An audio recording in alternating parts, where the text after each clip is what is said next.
હરે કૃષ્ણ. ખૂબ ખૂબ હૃદયપૂર્વક નું સ્વાગત છે તમારું બધાનું ઇસ્કોન બેંગલુરુ શ્રી શ્રી રાધા ગોવિંદ મંદિર ખુલાઈ તરફથી હું જીતેન્દ્ર ગોપેશ દાસ આપ સૌનું ભક્તિ શાસ્ત્રીના અધ્યાય ત્રીજાના વિભાગ પહેલામાં ખૂબ ખૂબ હૃદયપૂર્વક નું સ્વાગત કરું છું. વેલકમ. શરૂઆત કરીશું ખૂબ જ ભાવપૂર્વક પ્રેમપૂર્વકની મંગલાચરણની પ્રાર્થનાઓ સાથે શરૂઆત કરીશું. ઓમ જ્ઞાનતિમિરાન્ધસ્ય જ્ઞાનાંજનશલાકયા ચક્ષુરુન્મિલિतं येन તસ્मै શ્રીગુરુવે નમઃ. श्रीचैतन्यमनोभीष्टं स्थापितं येन भूतले स्वयं रूपकदा मह्यं ददाति स्वपदान्तिकं. वन्देऽहं श्रीगुरो श्रीयुतापदकमलं श्रीगुरुन् वैष्णवांश्च श्रीरूपं साग्रजातं सगणरघुनाथान्वितं तं सजीवं साद्वैतं सावधूतं परिजनसहितं कृष्ण चैतन्यदेवं श्रीराधा कृष्णपादान् सहगणललिता श्रीविशाखान्वितांश्च. हे कृष्णा करुणा सिंधु दीनबंधु जगतपते गोपेश गोपिका कांत राधा कांत नमस्तुते. तप्त कांचन गौरांगी श्री राधे वृंदावनेश्वरी वृषभानुसुते देवी प्रणमामि हरे प्रिये.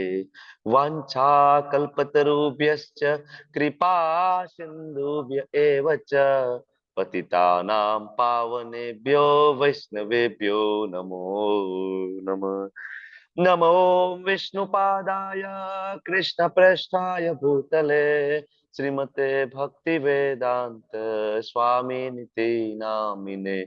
नमस्ते सरस्वती देवे गौरवाणी प्रचारिणे निर्विशेष शून्यवादी पाश्चात्य देश तारिणे. जय श्री कृष्ण चैतन्य प्रभु नित्यानंद श्री अद्वैत गदाधर श्रीवासादि गौर भक्त वृंद. हरे कृष्णा कृष्ण कृष्ण हरे हरे राम राम राम हरे हरे. हरे कृष्णा. हरे कृष्णा प्रभुजी. हरे कृष्णा प्रभु, दंडवत प्रणाम. दंडवत हरे प्रणाम. कृष्ण वेलकम. प्रभुजी, હરે દંડવત કૃષ્ણ પ્રણામ. પ્રભુજી. દંડવત પ્રણામ. દંડવત વેલકમ. ખૂબ ખૂબ હૃદયપૂર્વક નું સ્વાગત છે તમારું બધાનું. વેલકમ. ઓકે, તો ગયા વખતનું હોમવર્ક આપ્યું હતું તો ઘણા બધા એમાં શ્લોક માટે કિંજલ માતાજીને મેસેજ કર્યા હશે અને કિંજલ માતાજીએ લિસ્ટ પણ બનાવ્યું હશે આઈ હોપ. તો જે શ્લોક આજે હું લેવા જઈ રહ્યો હોય અને એ શ્લોકમાં કોઈ નામ લખાવેલું હોય તો એ શ્લોક એને પ્રેઝન્ટ કરવાનો છે. બરાબર ને કિંજલ માતાજી? તમે લિસ્ટ બનાવ્યું છે ને? હા. તો હા ક્રમ, હા એને શ્લોકના ક્રમ વાઇઝ નામ આપી દેજો સામે. બરાબર. પછી જે શ્લોક આવે તો હું પૂછીશ કે આ શ્લોક કોઈ અલોટ થયો છે કોઈને, તો પછી એમને એમના વિશે 3 મિનિટ બોલી શકાશે. બરાબર? ઓકે. હા પ્રભુજી, હું ચેટ બોક્સમાં લખી દઉં છું. હા, ચેટ બોક્સમાં નાખી દો એટલે બીજા બધાને પણ ખ્યાલ આવી જાય, ભૂલાઈ ગયું હોય તો. અને યસ, નાનું એવું રિવિઝન કરીશું. તો કોઈને યાદ છે ગયા રવિવારે શું ભણ્યા છીએ આપણે? ના રે ના પ્રભુજી, એવું ક્યાં યાદ હોય? આપણે દર રવિવારે નવું જ.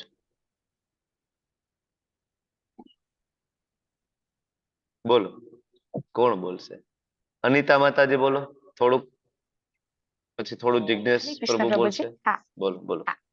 હા, પહેલા તો આપણે આગળના ક્લાસનું રિવિઝન કરેલું. એમાં તો મેઇન તો આપણે જે આપણી ઇન્દ્રિયો છે એને કાચબાની જેમ આપણે અ, કરવું જોઈએ કે કયા શ્લોક થી જેવા કયા ટાઈમ. શ્લોક ભણ્યા છીએ?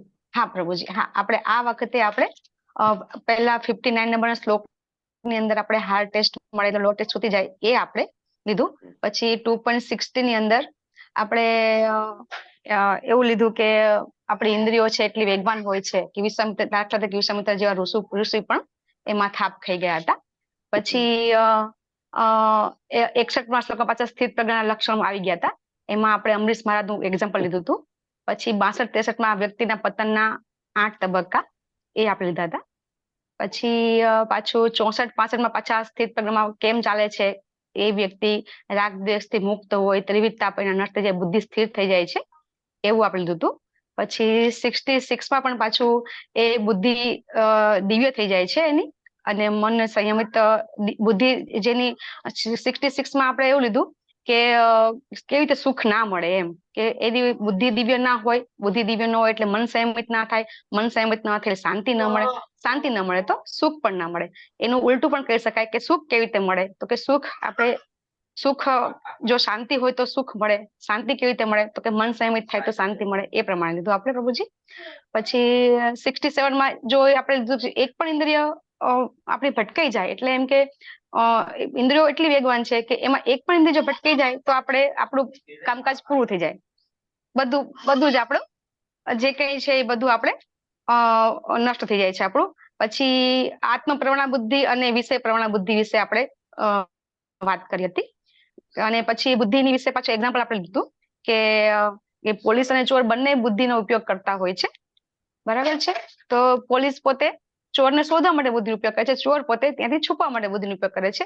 એટલે બુદ્ધિ એક ટૂલ્સ છે, એ આપણે વાત કરી હતી. પછી 68ની અંદર આપણે વિષયમાંથી સંયમિત થવા માટે આપણે ગુરુના શરણે જવું જોઈએ, એ આપણે વાત કરી હતી.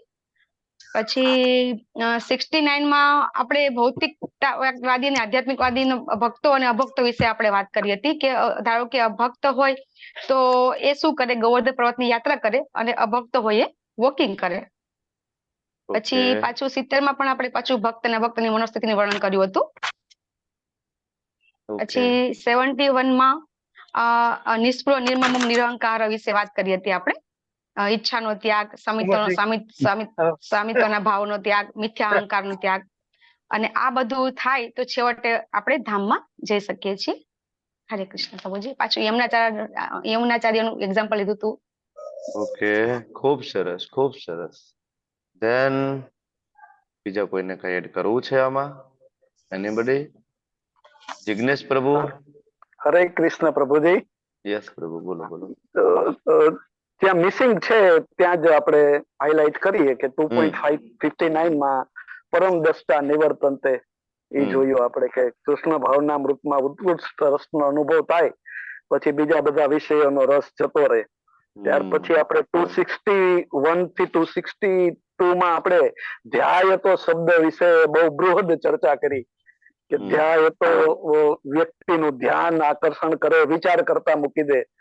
એટલે આ ઇન્દ્રિયો ટૂંકમાં એ બાબતની એવી છે કે તમે એને જો ભૌતિક વાસનાઓને વશ થઈ જાય તો પતન પણ થઈ શકે, અને એને ભગવાનની દિવ્ય ભક્તિમય સેવામાં લગાડવી જોઈએ એનો એ રીતે. ત્યાર પછી આગળ આપણે ક્રોધમાંથી મોહ, અને મોહમાંથી સ્મરણ શક્તિ ભ્રમિત થાય, અને પછી બુદ્ધિ નષ્ટ થાય, અને અંતે વ્યક્તિનું પતન થાય, એ પણ જોયું. રાગ દ્વેષની વાત અનિતા માતાજીએ કરી. બુદ્ધિ બે પ્રકારની, ભૌતિક અને આધ્યાત્મિક, એ પણ વાત થઈ. વિષય પ્રવરણા અને આત્મ પ્રવરણા. ત્યાર પછી આપણે આગળ જોઈએ તો આત્મનિરીક્ષક છે તે આત્મા સાક્ષાત્કાર વિશે વાત કરી કે વિકાસ અર્થે જાગૃત રહે છે. ત્યાર પછી 3 શબ્દો આપણે જોયા ખાસ તો, કે નિષ્પૃહ, નિર્મમો અને નિરહંકાર. એમાં નિષ્પૃહમાં ઈચ્છા રહિત આપણે જોયું, નિર્મમોમાં મોહ રહિત, અને નિરહંકારમાં મિથ્ય અહંકારથી વિમુખ વિશે આપણે ચર્ચા કરી. ત્યાર પછી સ્થિત પ્રજ્ઞનું પરિણામ શું એના વિશે આપણે જોઈ ગયા કે ભૌતિક જીવન સમાપ્ત કરતા પહેલા જો કોઈ મનુષ્ય કૃષ્ણ ભાવના પરાયણ થઈ જાય તો તે તરત જ બ્રહ્મ નિર્વાણની સ્થિતિને પ્રાપ્ત કરે. હરે કૃષ્ણ પ્રભુજી. હરે બોલ. હરે કૃષ્ણ પ્રભુ, થેન્ક યુ. તો મોટું એમ કહીએ તો બીજો અધ્યાય કમ્પ્લીટ થઈ ગયો છે, બરાબર. અને હવે આપણે એન્ટર થવું છે ત્રીજા અધ્યાયમાં. ત્રીજા અધ્યાયમાં પણ થોડા ઘણા શ્લોક આપણે કવર કર્યા છે. મારો અવાજ ક્લિયરલી આવે છે તમને બધાને? Am I audible perfectly? Yes yes, thank you. તો શીલ પ્રભુપાદ કી જય. શીલ પ્રભુપાદની કૃપાથી ભક્તિ શાસ્ત્રીના સેશનમાં આપણે આગળ વધીશું. તો 59 જે શ્લોક છે ત્યાંથી આપણે આગળ વધી સ્થિત પ્રજ્ઞ ની ચર્ચાઓ થઈ. 54માં શ્લોક થી અર્જુન પ્રશ્ન પૂછે છે, જેનું માઇક ચાલુ હોય બંધ કરી દેવા વિનંતી છે. નેહલ પંચાલ માતાજી, રમેશ પટેલ પ્રભુ, તમારા બેનને ના માઇક ચાલુ છે. નેહલ પંચાલ માતાજી, રમેશ પટેલ પ્રભુ, કો હોસ્ટ ને વિનંતી છે કે બેકગ્રાઉન્ડ નોઇસ ને કંટ્રોલ કરે. વિક્રમી પ્રભુ, તમે કો હોસ્ટ છો. આગળ વધુ મને કોઈનો રિસ્પોન્સ કઈ આવતો નથી, તો મને એવું થાય નેટવર્ક મારું જતું રહ્યું છે. હા ના ના આવે પ્રભુજી છે વાત. આવે છે. બરાબર. પ્રભુજી ઓકે. યસ પ્રભુ, થેન્ક યુ.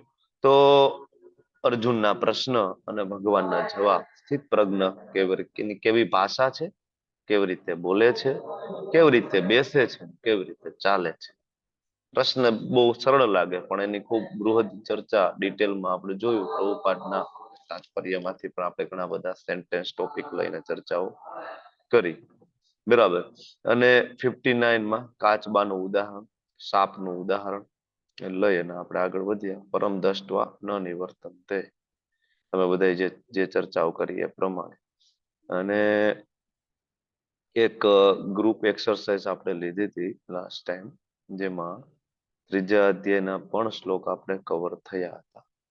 ઓકે, તો હવે ત્રીજો અધ્યાય નું શ્લોક વિભાજન એક વખત આપણે જોઈ લઈએ કે ત્રીજા અધ્યાયની અંદર તો ટોટલ 43 શ્લોક છે. પેલો બીજો શ્લોક છે એમાં અર્જુનની ફરીથી મૂંઝવણ છે, ત્યાગમાં આગળ વધવું કે કર્મમાં આગળ વધવું. 3 થી લઈને 9 શ્લોક છે એ નિષ્કામ કર્મ યોગ. પ્રભુજી અવાજ કટ થાય છે. હરે કૃષ્ણ પ્રભુજી, તમારો અવાજ બ્રેક અવાજ થાય. બ્રેક થાય છે ને. હરે કૃષ્ણ. એક કામ કરીએ, વિડીયો મારો ઓફ કરી દઉં.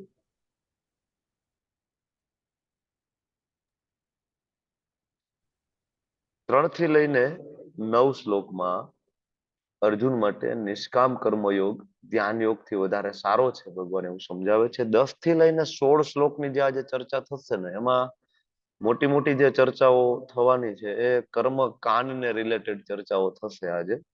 બરાબર. જેમાં યજ્ઞ વિશેની વાતો, યજ્ઞ ચક્ર વિશેની વાતોની શરૂ આજે ચર્ચાઓ થશે. અને એના પછી 17 થી લઈને 35 જે શ્લોક છે, એક રોલ મોડેલ કોને કહેવાય, આદર્શ કોને કહેવાય, એની ચર્ચા થશે. અને 36 થી લઈને 43 એ આપણો મહાન શત્રુ કામ વાસના ઉપર વિજય કઈ રીતના મેળવવો, એના ઉપરની ચર્ચાઓ થશે. તમને અવાજ ના સંભળાય તો મને કહેજો, તમારે લોકેશન ચેન્જ કરવું પડશે. બરાબર.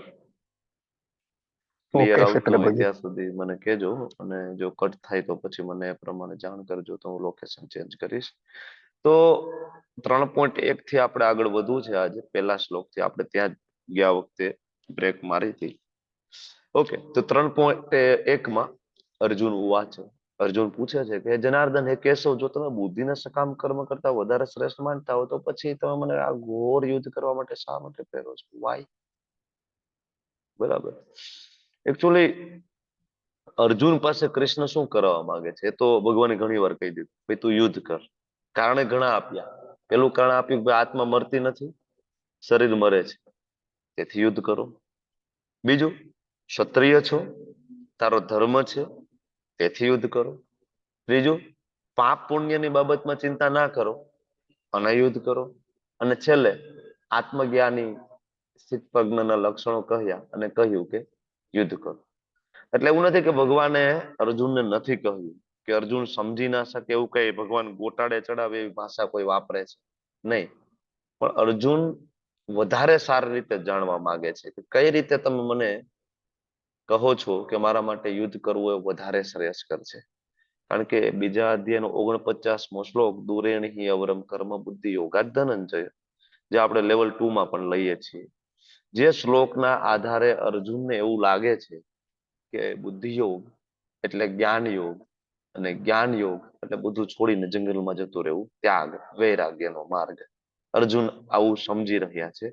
બરાબર. પણ ભગવાન એને જે બુદ્ધિ યોગ સમજાવવા માંગે છે એ જે અર્જુન સમજી શકતા નથી. એટલે અર્જુન ફરીથી પૂછે છે કે મારું શ્રેય શેમાં છે, મને એક એ વસ્તુ કહો કે આમાં તારું શ્રેય છે.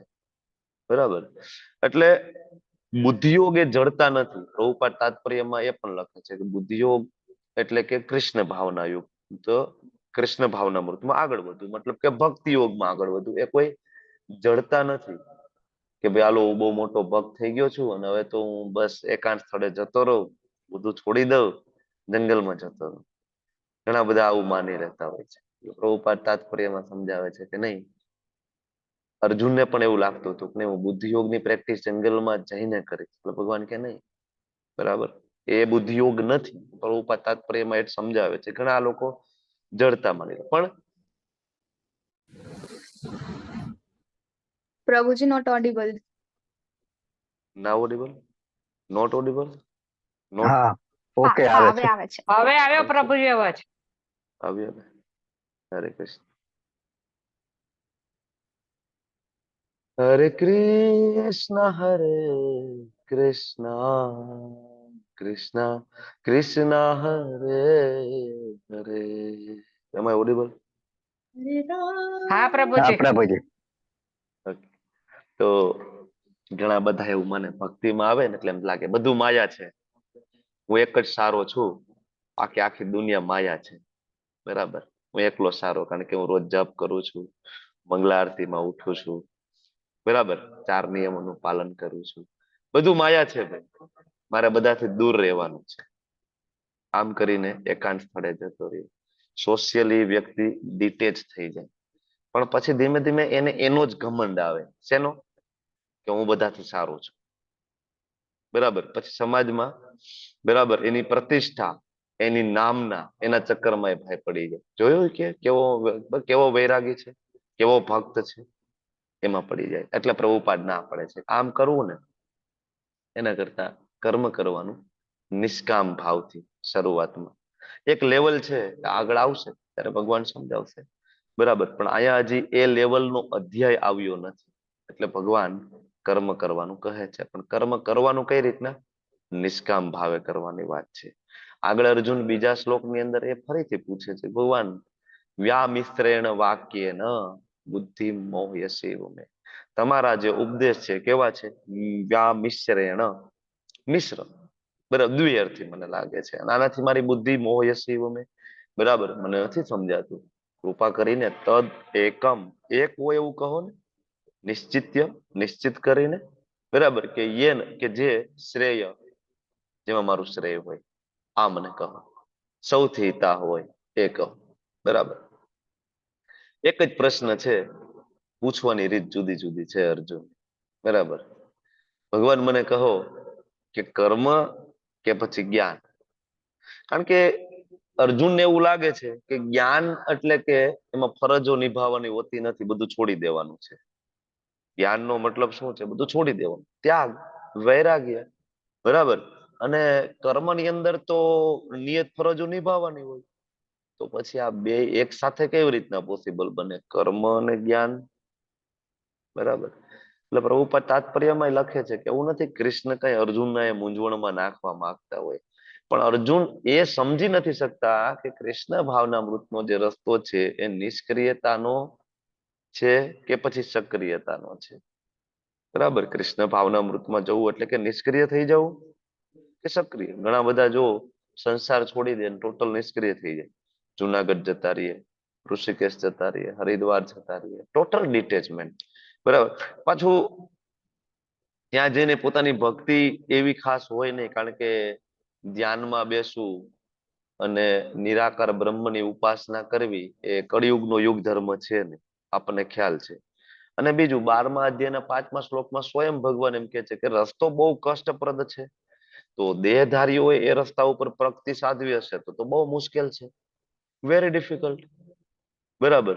એટલે બહુ ક્લિયરલી ભગવાન આગળ અર્જુનને કહેશે કે આ રસ્તો છે સક્રિયતાનો છે. અર્જુન સમજી શકતા નથી, બરાબર. એટલે ખરેખર પ્રભુપાદ છે તાત્પર્યમાં સમજાવે છે કે અર્જુન પ્રશ્ન એકચ્યુઅલી પૂછે છે એટલા માટે કે જે ભગવદ્ ગીતાના રહસ્યને પામવા ઈચ્છતા હોય ને, જે જિજ્ઞાસુ, એના માટે કૃષ્ણ ભાવના મૃતનો માર્ગને સ્પષ્ટ કરવાનો છે, એકદમ ક્લિયર કરવાનો છે. એટલે કોઈ એવું ના માની લે કે કૃષ્ણ ભક્તિમાં આવી એટલે નિષ્ક્રિય થઈ જવાનું છે. બરાબર, ભજનાનંદી બની જવાનું છે. બે પ્રકારના ભક્તો હોય, એક ભજનાનંદી અને બીજા, બોલો બીજા કયા? ગોષ્ઠાનંદી. ગોષ્ઠાનંદી. ગોષ્ઠ્યાનંદી. બરાબર. ભજનાનંદી એટલે કેવા હોય? જે પોતે જ ભજન કરે, ભગવાનની જ બીજા વાતો અને ભગવાનનો જ સંગ અને સત્સંગમાં રહેવા માંગતા હોય, સત્સંગમાં રહેવા માંગતા હોય. સત્સંગમાં નહીં માતાજી. બીજા ભજનાનંદી કોઈને એટલે પ્રેમે બીજા પોતે જ કોઈને કરે પ્રીચિંગ છે. જ ના કરતા હોય, એ ખાલી પોતાની જ ભક્તિ કરતા હોય, એને પોતાની સમાજ ભક્તિમાં સંસાર સાથે કોઈ લેવા દેવા નથી, એટલે ભજનાનંદી કહેવાય. અને ગોષ્ઠ્યાનંદી એને કહેવાય કે જે બહાર જાય, સમાજની અંદર રહે, સંસારની અંદર રહે અને પ્રચાર કરે અને બીજા બધા જીવોને પણ કૃષ્ણના શરણે લઈ જાય, એને કહેવાય ગોષ્ઠ્યાનંદી. પણ ગોષ્ઠ્યાનંદી એ બની શકે કે જે સારો ભજનાનંદી હોય. આપણે બધા ભજનાનંદી પણ છીએ. કઈ રીતે? તો કે સવારે બ્રાહ્મ મુહૂર્તમાં ઉઠીને 16 માળા કરીએ છીએ એક જગ્યાએ બેસીને, તો એ ભજનાનંદી થયું. તમે બધા તમારી ઘરે, આપણે તો ઓનલાઈન ક્લાસ વાળા તો પ્યોર ભજનાનંદી કહેવાય પાછા. હજી જે મંદિરે જાય એ તો હજી ગોષ્ઠ્યાનંદી માં આવી જાય. ચલો અમે તો, હું તો રોજ ધારો કે મંદિરે જાઉં છું તો બીજાનો સંગ થાય. તમે બધા તો તમારા ઘરે એક રૂમમાં, ખરેખર તમે બધા બહુ ધન્યવાદ ને પાત્ર છો. બહુ અઘરું છે સવારમાં ઓનલાઈન મંગલા આરતી અટેન્ડ કરવી ને, એ બહુ ડિફિકલ્ટ છે. એ ખરેખર બહુ અઘરું છે. બરાબર. કારણ કે તૈયાર થઈને મંદિરે જવું અને ત્યાં મંગલા આરતી કરવી ની સહેલી છે. બરાબર. પણ ઓનલાઈન છે બહુ અઘરી છે. કારણ કે ઓનલાઈનમાં શું છે કે તમે વિડીયો બંધ કરી દો, કોઈ જોવા વાળું હોય ને, પછી તમે સૂતા છો, ઊંઘમાં છો. બરાબર. બીજું, તમને કાન પકડવા વાળું હોતું નથી. ક્યારેક હું મેસેજ નાખું છું, બસ આટલું હું કરી શકું છું. પણ જયારે લાઈવ ટેમ્પલે જતા હોય ને તમે રોજે, તમારો કાન ખેંચવામાં આવે. એક દિવસ મંગલા આરતી તમારી મિસ થાય ને, એટલે બીજે દિવસે તમને જાતા જ એમ થાય કે હવે મારે જવાબ શું દેવાનો. આવતીકાલે જઈને પ્રભુજી પૂછશે શું થયું તું ભાઈ, ક્યાં ગયા તા? અને એમાંય જો 2-3 દિવસનો ગેપ આવી ગયો તો પૂરું. બરાબર. પ્રભુજી ધૂળ કાઢી નાખે. શું થયું? માયામાં પડી ગયા છો? છેલ્લો દિવસ હોય હશે એવું તો? બરાબર. લગ્નમાં ગયા તા, ત્યાં ગયા તા. અમારા પ્રભુજી છે એ વારંવાર કંઈક ને કંઈક લગ્ન પ્રસંગમાં જતા હોય. હમણાં પ્રભુજી અમારા પ્રેસિડેન્ટ કે તમારી દીક્ષા થાય ને ત્યારે તમારા ગુરુ મહારાજને કહેજો તમારું નામ રાખી દે, વ્યવહારુ દક્ષ દાસ. બરાબર. જે એવા છે કે સતત વ્યવહારમાં જ પડેલા છે, વ્યવહારમાં દક્ષ છે, સમાજના વ્યવહાર. બરાબર. વ્યવહારમાં બધાને ખોટું લાગી જશે તો, અરે કૃષ્ણને ખોટું લાગી જશે એવું કે દિવસે વિચારશો તમે? કે સવારે મંગલામાં તમે નહીં આવો, કૃષ્ણને તમે નહીં દેખાઓ બધી ભીડમાં, તો કૃષ્ણ એવું વિચારશે કે આજે મારો ભક્ત નથી આવ્યો ને કૃષ્ણને ખોટું લાગી જશે, આવું કે દિવસે વિચારશો તમે? બરાબર. એટલે ખરેખર તમે લોકો સવારમાં મંગલા આરતીમાં લાઈવ આવો છો, ખૂબ સરસ તમે નૃત્ય કરતા હોવ છો. ઘરે હું જોતો હોઉં છું બધાને, તમે લોકો કીર્તન કરતા હોય છો, નૃત્ય કરતા હોય છો, મને ખૂબ આનંદ થાય. અને ખરેખર બહુ અઘરું છે, ખરેખર બહુ અઘરું છે. તો આ જે લોકો સારા ભજનાનંદી હોય એ સારા ગોષ્ઠ્યાનંદી બની શકે. બરાબર. એટલે અહીંયા માર્ગ છે સ્પષ્ટ કરવા માંગે છે અર્જુન. તમારું માઇક ચાલુ હોય તો પ્લીઝ બંધ કરી દેજો. એક તો આજ મારે નેટવર્ક થોડુંક ડાઉન છે અને તમે વચ્ચે ડિસ્ટર્બન્સ ઊભું કરશો તો મને ખ્યાલ નહીં આવે. ઓકે. તો અર્જુન ને એવું લાગે છે કે ભગવાન કૃષ્ણની વાતની અંદર સમન્વય નથી, બે અલગ અલગ વાત કરી રહ્યા છે જેને ફોલો કરી શકાય એમ નથી. બરાબર. આવું ક્યારેક થાય. કૃષ્ણ જે વાત કરી રહ્યા છે એ કર્મની વાત કરી રહ્યા છે, એક બાજુ ભક્તિ યોગની વાત કરી રહ્યા છે, બે પેરેલલ વાત ચાલી રહી છે. અર્જુનને સમજાતું નથી. અર્જુનને એવું થાય છે કે ભાઈ આ બે રસ્તા જ જુદા છે. એકમાં બધું ત્યાગ કરવાનું છે, એકમાં બધું કરવાનું છે. એટલે આ ઊંચા લેવલની વાત હોય ને ક્યારેક, તો આપણને સમજવી ઘણી વાર અઘરી લાગે. બરાબર. આવું બને. પણ હજી આપણી ચેતના એટલી શુદ્ધ ના થઈ હોય અને આપણે ભક્તિમાં એટલા ઉપરના સ્ટેજ ઉપર ના પહોંચ્યા હોય તો ક્યારેક આપણને પણ આવું થાય, મનમાં શંકાઓ થાય. પ્રભુજી વાત કરે છે પણ આ વાતમાં ઠીક છે, જુદું જુદું બોલે છે, દ્વિઅર્થી લાગે છે, આવું લાગે. પણ તો પૂછી લેવું. જેમ અર્જુને કેવું પૂછી લીધું કે ભગવાન તમારો મને ઉપદેશ દ્વિઅર્થી લાગે છે, તમે મને સમજાવો. ત્યારે ભગવાન આગળનો ઉપદેશ આપ્યો. બરાબર. તો આપણું ક્યારેક આવી હાલત થાય ક્લાસ એટેન્ડ કરતા કરતા. બરાબર. કે આમાં બે અલગ અલગ લાગે છે. હવે જવાબ સ્વયં ભગવાન આપે છે. તો ભગવાન કહે છે કે અર્જુન તું તો નિષ્પાપ છે, અનઘ, બરાબર. આગળ આવશે, તમારે હમણાં એક એક્સરસાઇઝ કરવાની થશે આજે, અને એક્સરસાઇઝમાં આવશે કે ભક્તિમાં આગળ વધવા માટેની લાયકાત શું. તમને બધાને ખ્યાલ તો છે જ, બરાબર ને? ભક્તિમાં આગળ આવવા માટેની લાયકાત શું? કૃષ્ણ ભાવનામૃતમાં આવવાનું. અહીંયા એક લાયકાત ભગવાન સ્વયં આપે છે, અનઘ, તું નિષ્પાપ છે, બરાબર. અને મેં પેલા વાત કરેલી છે, ભગવાન કહે છે કે આત્મ સાક્ષાત્કાર પામવાના જે પ્રયત્ન કરનારા હોય એના બે વર્ગ છે, બરાબર. એમાં કેટલાક જ્ઞાન યોગ દ્વારા આગળ વધે અને કેટલાક છે ભક્તિ યોગ દ્વારા આગળ વધે. બે રસ્તા છે, જ્ઞાન યોગ અને ભક્તિ યોગ. બેનું ગંતવ્ય એક જ છે. તો કેમ ખબર પડે કે કોના માટે કયો રસ્તો સારો છે, કર્મયોગ વાળો કે જ્ઞાન યોગ વાળો? હવે કર્મ યોગ એના માટે સારો કે જેના મનમાં ભૌતિક વિષયો ને ભોગવવાની ઈચ્છા છે સંપૂર્ણપણે નાશ થઈ નથી. એના માટે કર્મ યોગની હું વાત કરું છું, બરાબર. એને જ આગળ એડવાન્સ સ્વરૂપ આવે એ ભક્તિ યોગ છે. પણ અહીંયા જયારે કર્મને આધીન કર્મ કરીને ભગવાનની સેવા કરવાની વાત છે, બરાબર. તો આવો જે કર્મયોગ છે કોના માટે સારો છે? તો કે જેના મનમાં આજે ભૌતિક વિષયો ભોગવવાની ઈચ્છા સંપૂર્ણપણે નાશ પામી નથી, એટલે એને કર્મ છોડવાના નથી. જેમ કે આપણે બધા, બરાબર, આપણે બધી હજી ભૌતિક ભોગવવાની ઈચ્છાઓ સંપૂર્ણ નાશ પામી નથી, એટલે આપણે કર્મ કરતા જઈએ છીએ અને એમાં કૃષ્ણને સેન્ટરમાં રાખતા જઈએ છીએ, બરાબર. એટલે ભેગે ભેગું આપણું બે કામ થાય છે, ભક્તિ થાય છે, ગૃહસ્થાશ્રમ પેરેલલ ચાલતો જાય છે. અને બીજો એક રસ્તો છે જ્ઞાન યોગ, પ્યોર જ્ઞાન યોગ. હવે જ્ઞાન યોગ એના માટે છે કે જેના હૃદયમાં ભૌતિક ઈચ્છા સંપૂર્ણપણે ખતમ થઈ ગઈ છે. જ્ઞાન યોગ પ્યોર, બરાબર. જેમ કે વેદાંતિઓ ખાલી જ્ઞાન યોગમાં આગળ વધતા હોય, સંસાર છોડી દે, બરાબર, પછી વેદોનું પઠન કરે, બરાબર. તો એ જ્ઞાન યોગ એવો છે કે જેમાં ભૌતિક ઈચ્છા ખતમ, શાસ્ત્રોનું અધ્યયન કરે, વેદો વાંચે, વેદાંત વાંચે, બરાબર. અને ઘણી વખત તમે જો ભૌતિક જગતમાં એવું થાય, ઘણા લોકો છે શાસ્ત્રોનું અધ્યયન કરે, વેદ વાંચે, વેદાંત વાંચે, બરાબર. પણ એમાંથી એ છે ને અધ્યયન કરી લે ને એને કઈ ફાયદો ના થાય, વાંચ્યા પછી પણ એને કઈ ફાયદો થતો નથી. શું કામ ફાયદો ના થયો? તો કે એ જે વેદ અને વેદાંત વાંચવા માટેનો જે અધિકાર એ લોકો સમજતા નથી કે વેદ વાંચવા માટેનો અધિકાર હોવો જોઈએ. એ અધિકાર શું છે? તો કે સંપૂર્ણપણે ભૌતિક ઈચ્છાઓ જ્યારે નષ્ટ થાય ત્યારે તમે વેદ વેદાંત વાંચો, બરાબર, તો તમે એનો જે ઓરિજિનલ જે સાર સ્વરૂપ કૃષ્ણ છે એને ગ્રહણ કરી શકો. નહીતર તમે એમાંથી ભૌતિક વિષયોને લઈ લેશો. કારણ કે વેદમાં તો એ છે કે આ યજ્ઞ કરવાથી આ પ્રાપ્ત થશે, આ યજ્ઞ કરવાથી આ પ્રાપ્ત થાય, આ અનુષ્ઠાન કરવાથી આ પ્રાપ્ત થાય, બરાબર. તો એટલે આજકાલ મોડર્ન સભ્યતા, ખાસ તો અત્યારે મોડર્ન સભ્યતાનો ફાયદો છે, એની સામે બહુ મોટું નુકસાન પણ છે. ફાયદો શું છે? તો કે બધા પુસ્તકો અવેલેબલ છે, તમારે જે જોઈ તે તમે ઘરે લાવીને વાંચી શકો છો. પેલાના જેવું નથી. પેલા તો પુસ્તકો અવેલેબલ નહોતા, ઇવન બોરો કરીને પેલા લોકો વાંચતા, તમને ખ્યાલ હશે, બરાબર. અત્યારે તો તમે એમ કહો ભાઈ ભગવદ ગીતા જોઈ છે, 100 ભગવદ ગીતા કાલ તમારી ઘેર આવી જાય, 100 કોપીસ.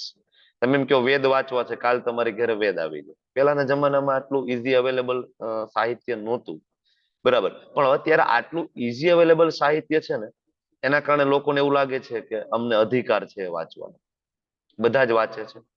પછી વાંચીને બરાબર કન્ફ્યુઝ થાય છે. શિવપુરાણમાં તો આવું લખ્યું છે ને, ભાગવતમમાં આવું લખ્યું છે, રામચરિતમાનસમાં આ લખેલું છે ને, વાલ્મીકી રામાયણમાં આ લખેલું છે. આ બેનો મેળ ખાતો નથી, બેકાર સાહિત્ય છે.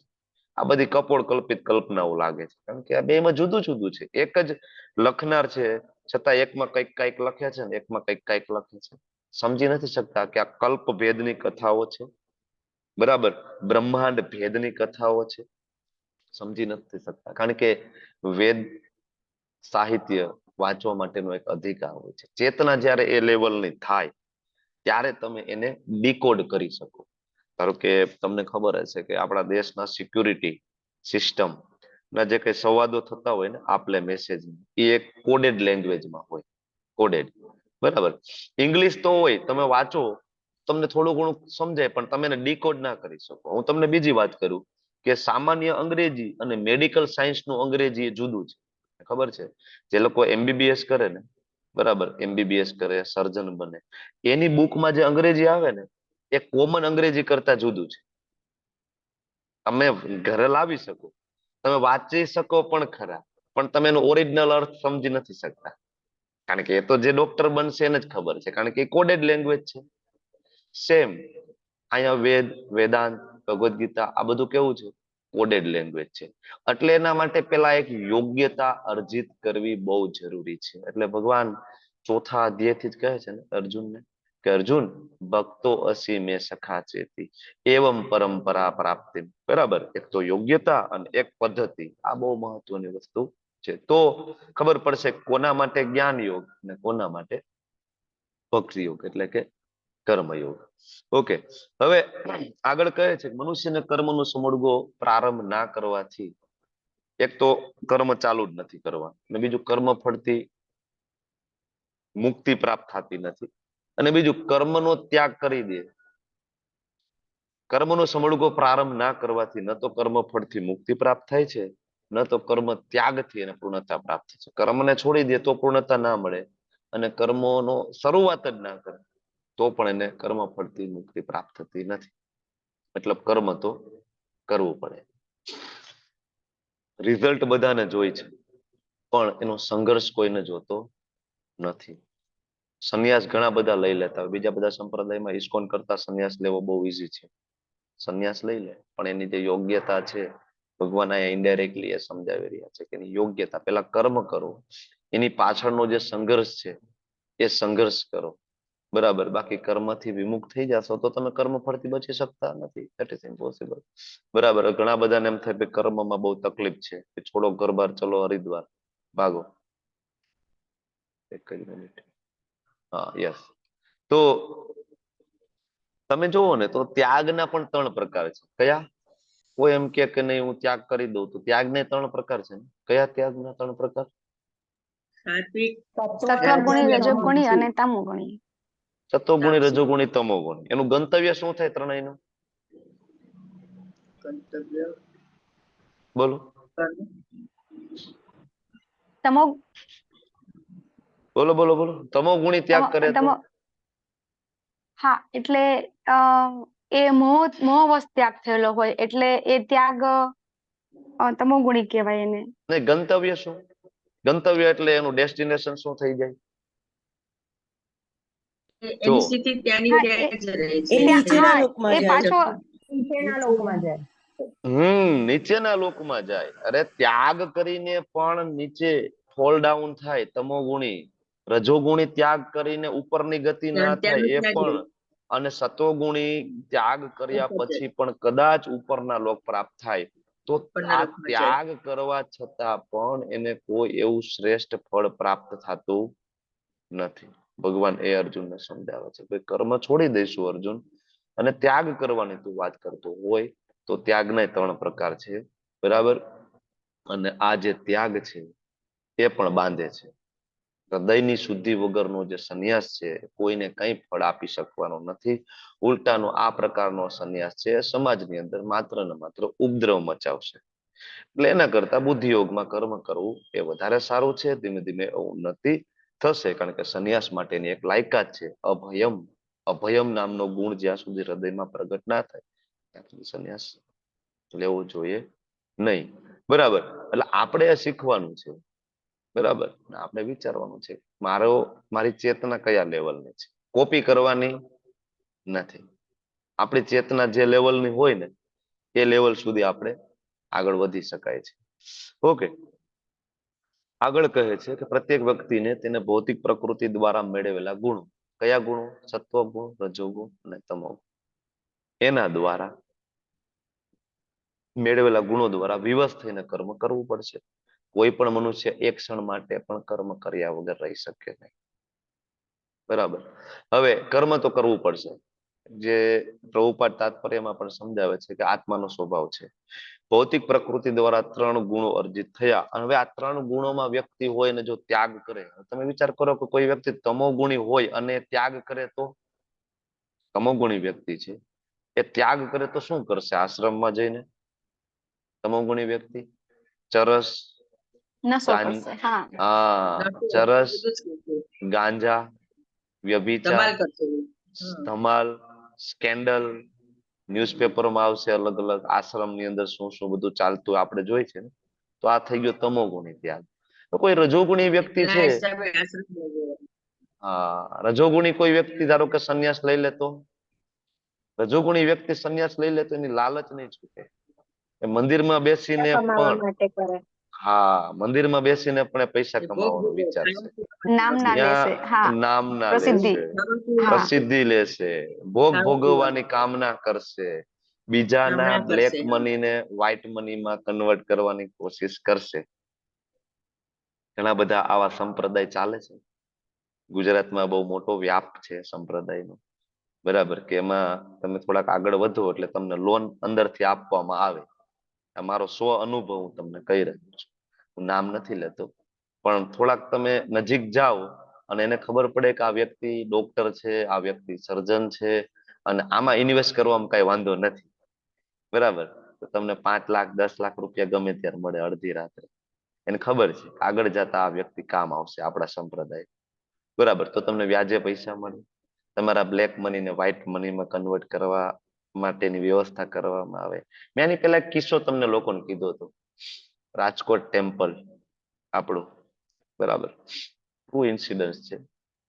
અને ત્યાં અંદર ગેસ્ટ હાઉસમાં એક વ્યક્તિ મોટી મોટી 2 સુટકેસો ભરીને, આ જયારે 500 ને 1000 રૂપિયાની નોટ જયારે બંધ થઈ હતી ને ત્યારની હું વાત કરું છું, તો મોટી મોટી સુટકેસો ભરીને પૈસા લઈને આવ્યા હતા કોઈક વ્યક્તિ. રોકાણા 1 દિવસ 2 દિવસ 3 દિવસ.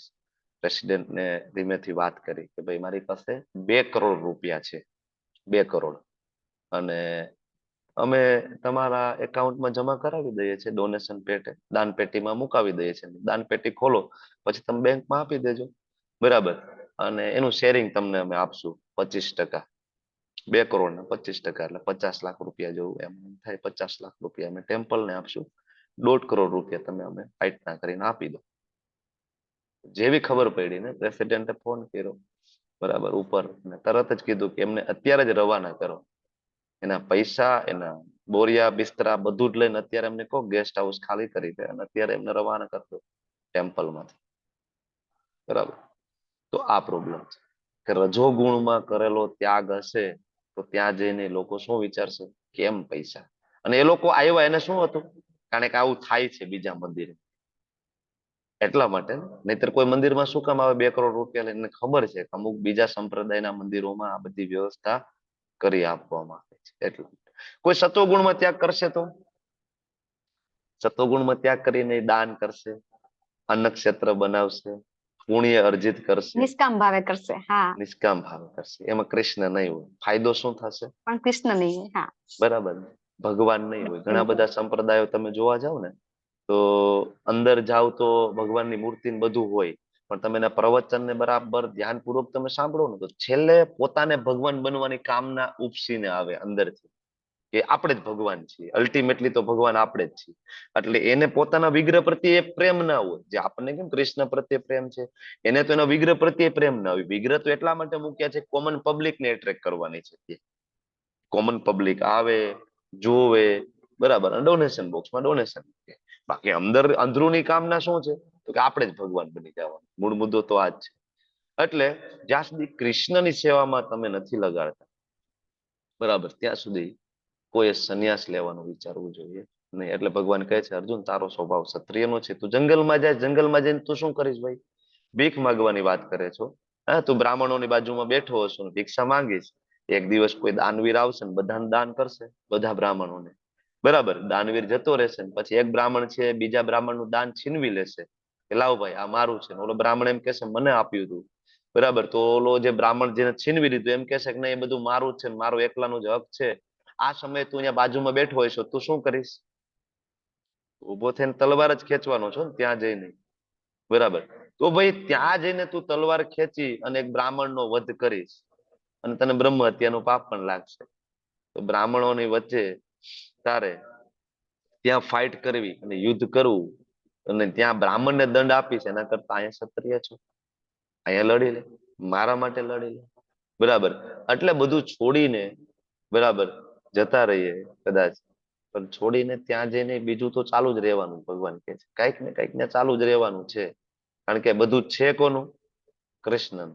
તો છોડશો છે ને, જે તમારું છે જ નહીં તો કેવી રીતના છોડશો? બધું બરાબર, એના કરતા એ બેટર એ છે કે બરાબર જે છે કૃષ્ણમાં લગાડો. બરાબર, પ્રભુપાદ પાસે કેટલી સંપત્તિ હતી? અબજો રૂપિયાની સંપત્તિ હતી. બરાબર, પણ છતાં કોઈ એટેચમેન્ટ નહોતું. પ્રભુપાદ એક જગ્યાએ ટેમ્પલ બને, બરાબર, દેખરેખ કરે, જોવે, જતા રહીએ ત્યાંથી. કોકને પ્રેસિડેન્ટ બનાવીને આગળ બીજા દેશમાં જાય. ત્યાં પ્રભુપાદના મંદિરો વિશ્વમાં અબજો રૂપિયાની સંપત્તિ ધરાવનાર છે, છતાં પણ પ્રભુપાદને કોઈ એટેચમેન્ટ નહોતું. કુરુક્ષેત્રમાં પ્રભુપાદ આવ્યા હતા, એક વૃક્ષની નીચે, ઝાડવા નીચે ચાદર પાથરીને સુઈ ગયા હતા. કોઈ ફેસિલિટી કાંઈ નથી, કોઈ એટેચમેન્ટ નથી. કોનું છે? કૃષ્ણનું છે. બરાબર, એટલે આ બહુ મહત્વની વસ્તુ છે. ઓકે, તો કર્મ તો કરવું પડશે. કર્મ કર્યા વગર રહી શકાય નહીં. ઘણા બધા એમ કે ના ના મારી પરિસ્થિતિ સુધરશે ને પછી હું ભક્ત બનીશ. પરિસ્થિતિ એકવાર સુધરી જાય પછી નહીં. પરિસ્થિતિ તો કદાચ ભક્તિમાં આવ્યા પછી કર્મનું ફળ છોડશે નહીં. બરાબર, એ તો પણ ભક્તિમાં આવ્યા પછી એ એપ્રોચ બદલાઈ જશે પરિસ્થિતિને જોવાનું. તેથી જ્યાં હોય ત્યાં સ્થાને સ્થિતામ કર્મ કરો. જે પરિસ્થિતિમાં હોય એ પ્રમાણે કર્મ કરવું ખૂબ જરૂરી છે. આગળ ધારો કે કોઈ પ્રિટેન્ડર ની વાત કરે, મિથ્યાચારી, કે ભાઈ ઇન્દ્રિય તો કંટ્રોલમાં છે નહીં, મનમાં તો બધા વિષયોનું ચિંતન ચાલુ છે. હા વિમલા માતાજી બોલો. હા, ના પ્રભુ 3.6 અને 3.7 કિંજલ માતાજી લેવાના છે, મતલબ 3.7 ને 6 અને 7. 6 અને 7 હરી બોલ. ચાલો, ખૂબ સરસ. હરે કૃષ્ણ. હરે કૃષ્ણ. આગળ આપણે કર્મની વાત કરીએ એવી જ રીતે 3.6 ના અંદર જે પ્રિટેન્ડર છે, જે ઢોંગી છે, એની વાત કરવામાં આવી છે કે જે લોકો પોતાની કર્મેન્દ્રિયો પર કાબુ રાખવાનો સંન્યાસ તો લઈ લીધો એ લોકોએ, પણ એમના કર્મેન્દ્રિયો પર એમને કાબુ નથી રાખ્યો, હજી કંટ્રોલ જ કરે છે એ લોકો. એટલે એ લોકો શું કરશે? સંન્યાસ તો લઈ લેશે, પણ એના પછી એને કામ વાસના ઉપર એ કાબુ રાખવાનો કંટ્રોલ કરશે, પણ એ થશે નહીં. એટલે એના મનમાં વિચારો ચાલુ ને ચાલુ જ રહેશે. એટલે પછી મનમાં બધા જ વિષયોનું ચિંતન થયા કરશે એને.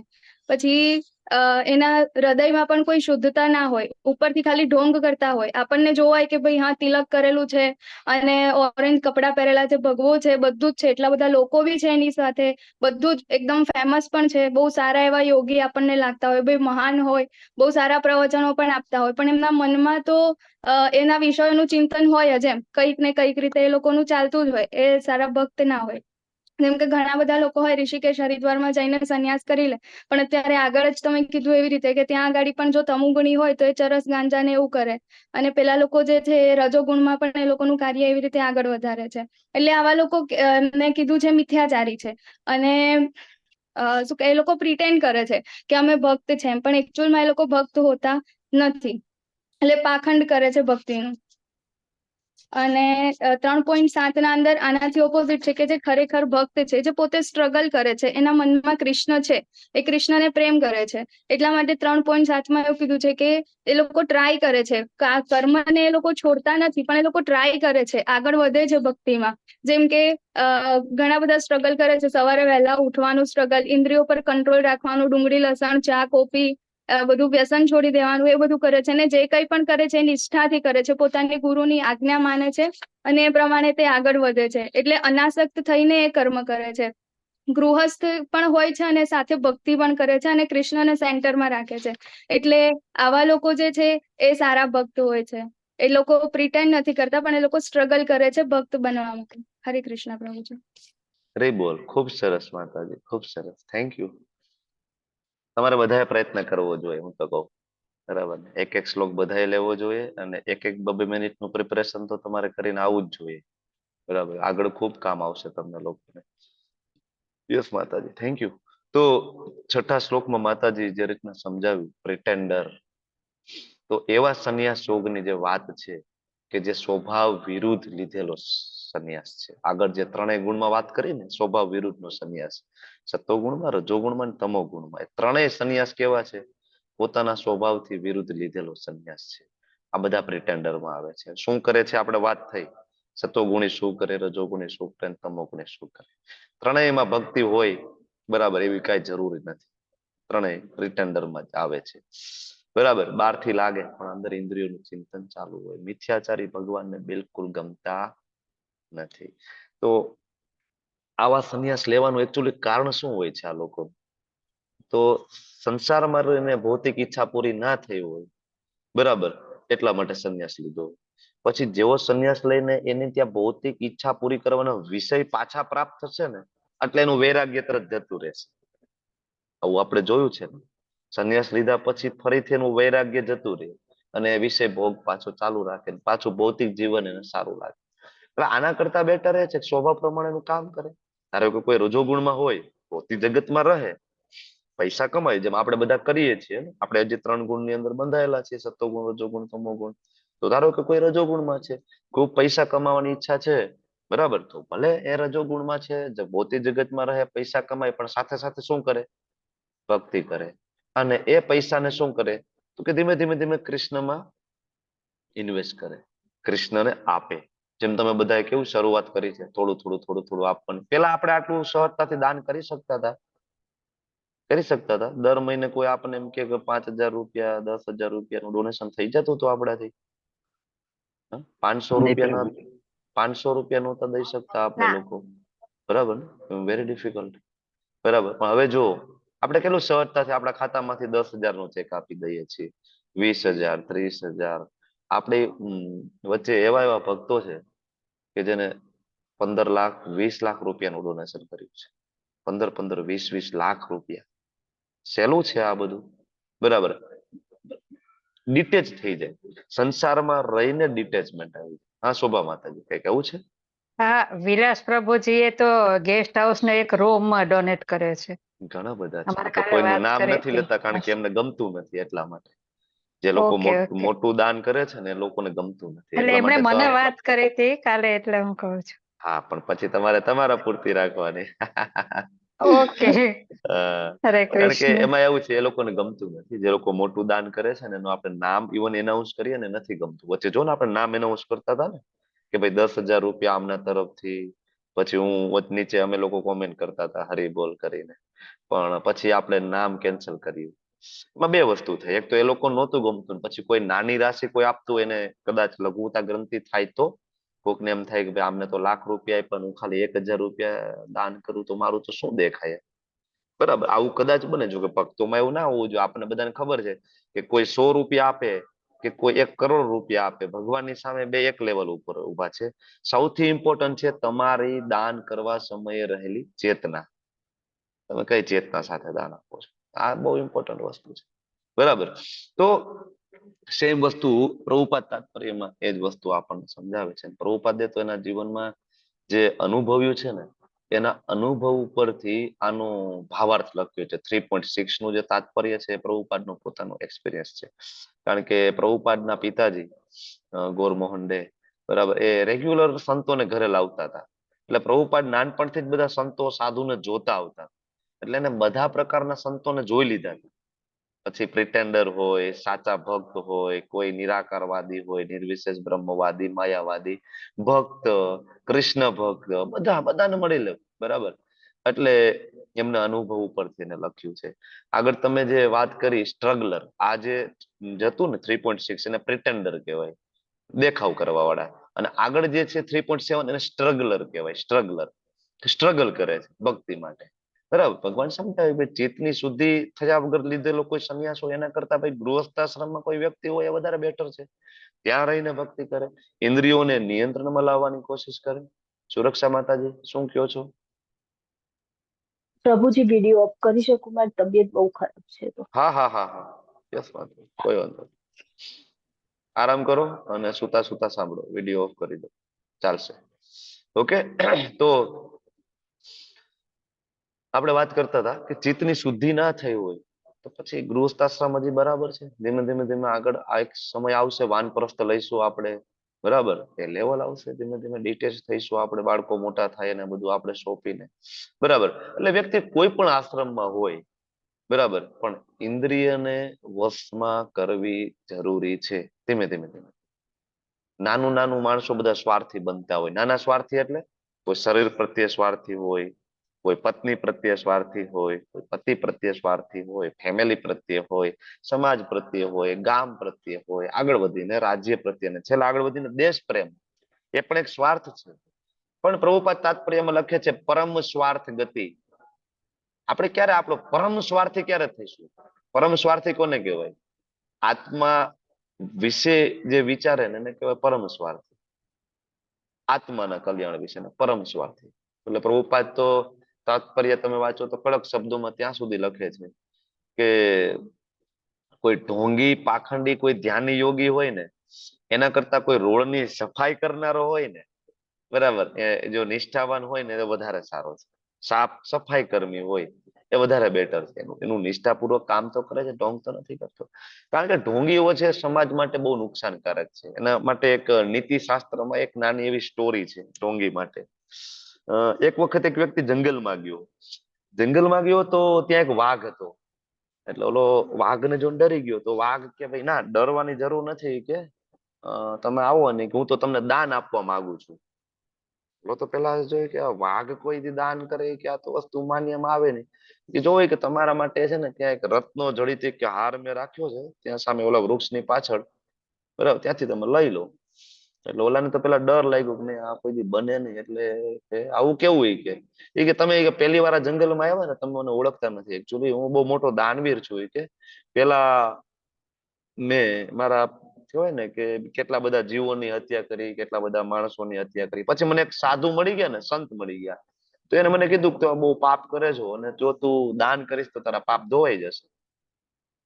ઓલાને હજી બહુ વિશ્વાસ આવતો નહોતો, બરાબર. પછી વાઘ એને શાસ્ત્ર મુજબ એને સમજાવવા લાગ્યો કે ભાઈ જો ધાર્મિક કાર્ય 8 પ્રકારે થાય.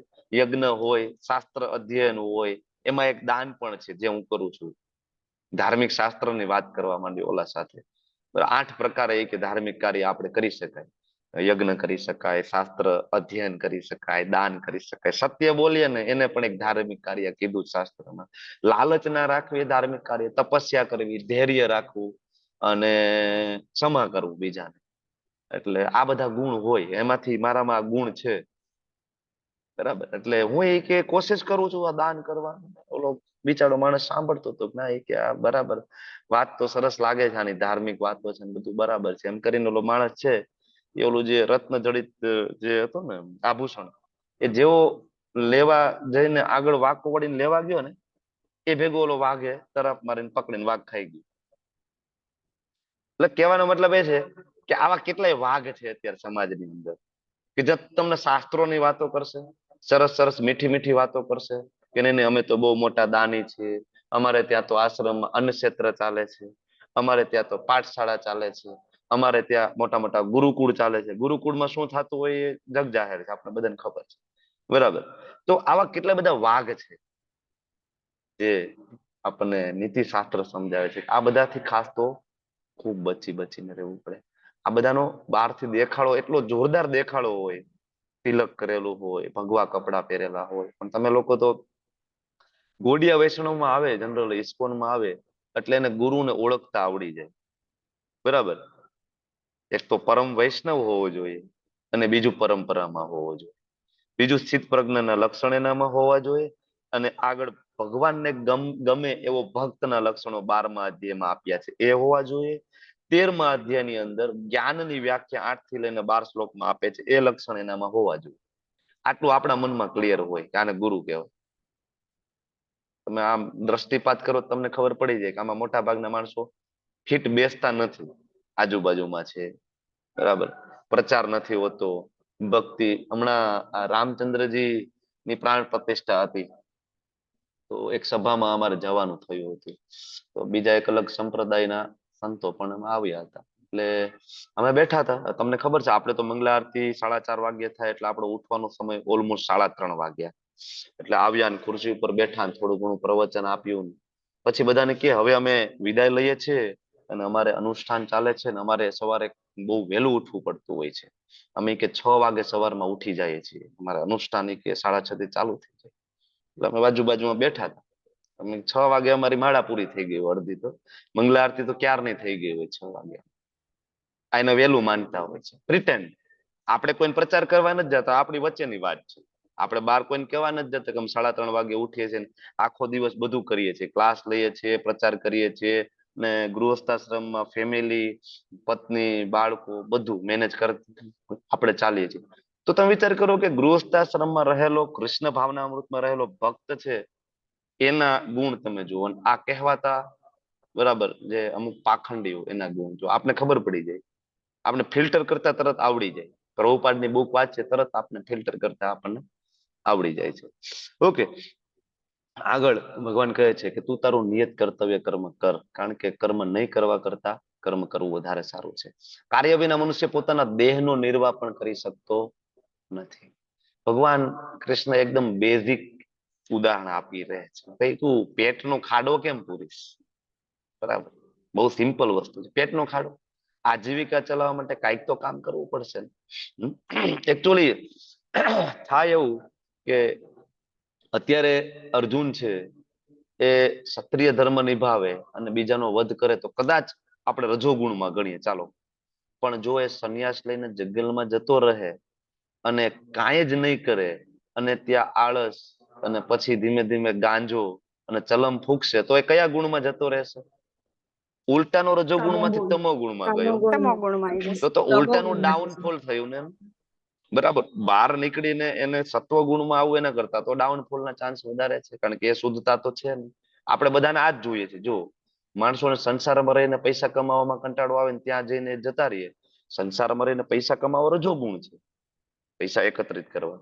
પણ તમે સંન્યાસ લઈને ગાંજો ફૂકવો એ તમો ગુણમાં છે, ઉલટાનું ચરસ ફૂકવી તમો ગુણમાં છે. તો ઉલટાનું તમે તમારા નરકના દ્વાર ખોલી નાખ્યા. એના કરતા સંસારમાં હોત તો હજી તમે રજોગુણમાં હોત, અને કદાચ તમારા ચાન્સ છે કે તમે રજોગુણમાં રહીને કંઈક દાન ને એવું થોડું થોડું કરતા કરતા કદાચ ચાન્સ છે. ઓલા તો નરકના દ્વાર ખોલી નાખ્યા. એટલે કૃષ્ણ એવું નહોતા ઈચ્છતા કે અર્જુન છે એ ઘોર તમો ગુણની અંદર જતો રહે.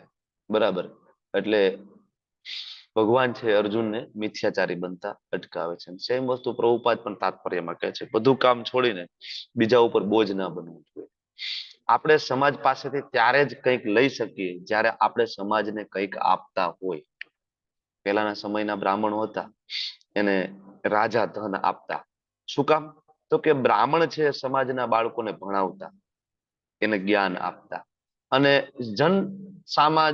જન સામાન્ય માટે એ લોકો શું કરતા? યજ્ઞ કરતા બધા માટે. બરાબર, યજ્ઞ કરતા, વેદોના મંત્રોચ્ચારથી બધું કરી શકતા, વેદોના મંત્રોચ્ચારથી વરસાદ પણ લાવી શકતા એ લોકો. તો બધા માટે બધું કરતા, તેથી સમાજ એનું ભરણ પોષણ કરતું.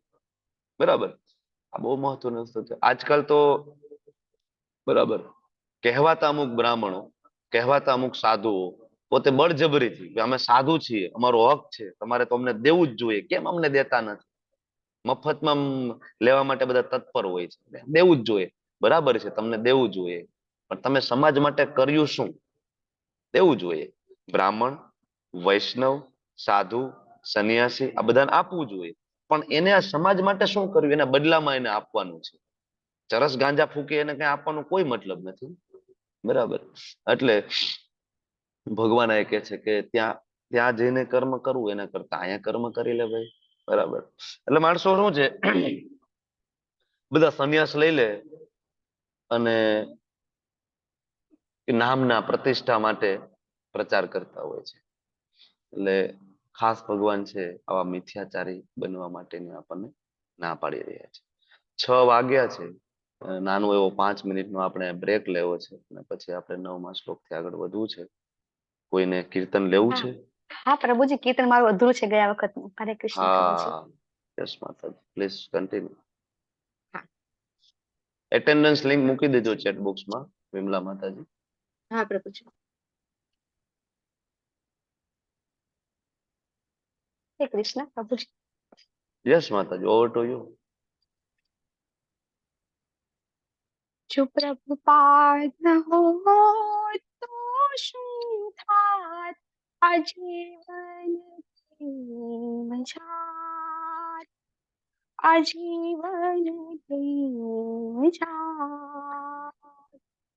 નિતાય ગૌરાંગની આસી કરુણા, નિતાય ગૌરાંગની આસી કરુણા, કેવી રીતે ફેરા फैला, जो प्रभुपाद न हो तो શું થાત, આજીવન કેમ જાત, આજીવન કેમ જાત, એ લોકો સુધી પૂજાત કોણ ને કોણા પથરીનું નામ, સભ્ય જીવન કેમ જીવવું, કોણાપત આવું જ્ઞાન, કોણાપત આવું જ્ઞાન, જો પ્રભુપાદ ન હોત તો શું થાત, આજીવન કેમ જાત, આજીવન કેમ જાત, દેશે દેશે ગામે ગામ, હરિ વિગ્રહ સેવા દિન રાત, વિગ્રહ સેવા દિન રાત, રથયાત્રા જેવા મહા ઉત્સવ શીખવલા,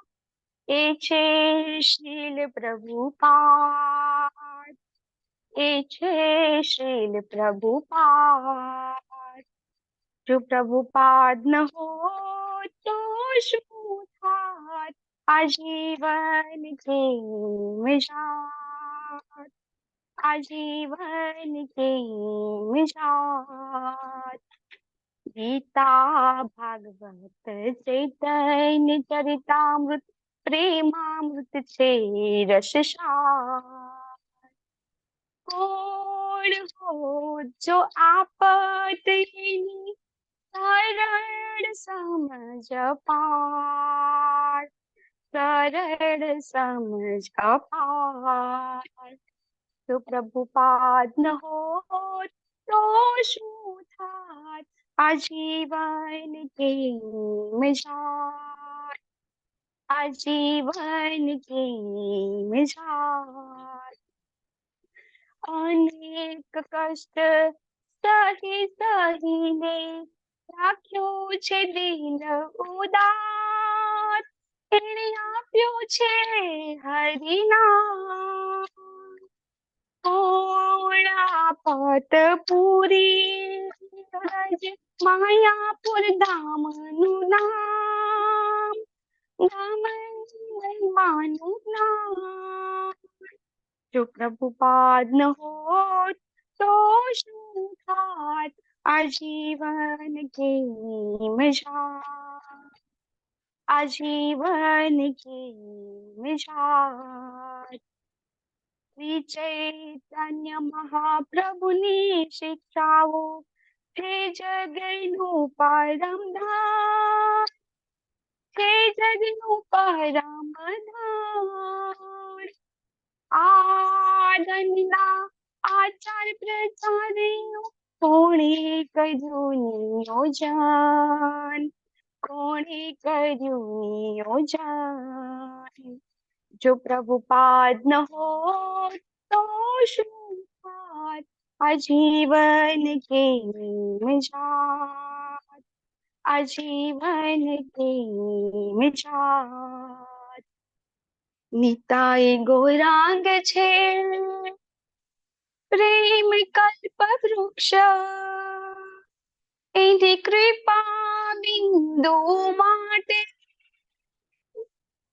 જય પતાકાનું હૃદય સદા રહે, આપની શરણ, જો પ્રભુપાદ ન હોત તો શું થાત, આજીવન કેમ જાત, આજીવન કેમ જાત, હરે કૃષ્ણ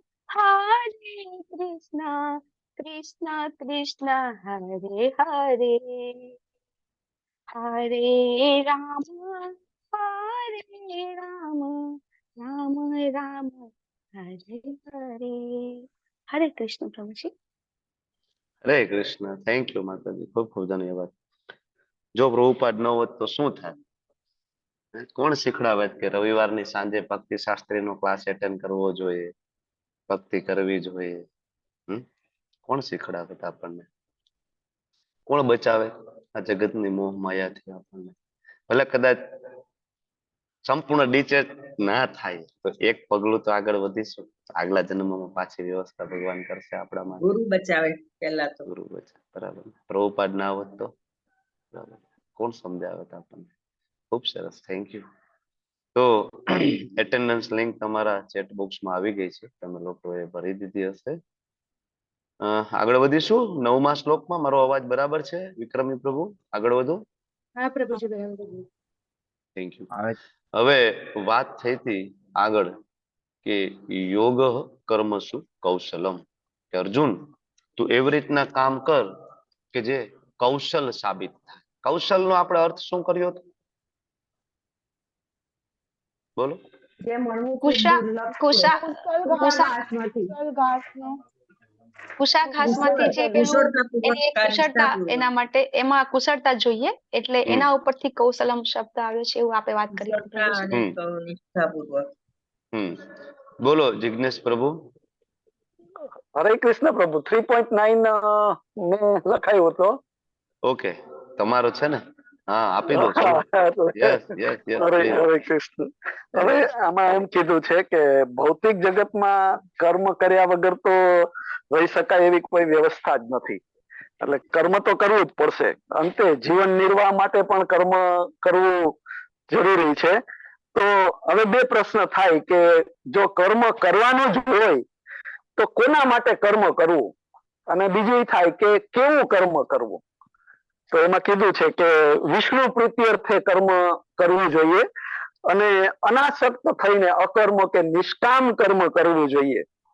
કે નિયત કર્મ પણ એવી રીતે કરવામાં આવે કે જેનો યોગ્ય સિદ્ધ પરિપૂર્ણ રીતે એનો ઉદ્દેશ સિદ્ધ થાય એમ કીધું છે. અને વેદોનો પણ એવો આદેશ છે જેમાં યજ્ઞાર્થાર્થ પેલો જ શબ્દ છે, એટલે કે વિષ્ણુની પ્રસન્નતા અર્થે સર્વ યજ્ઞો કરવામાં આવે છે એમ વાત થઈ છે.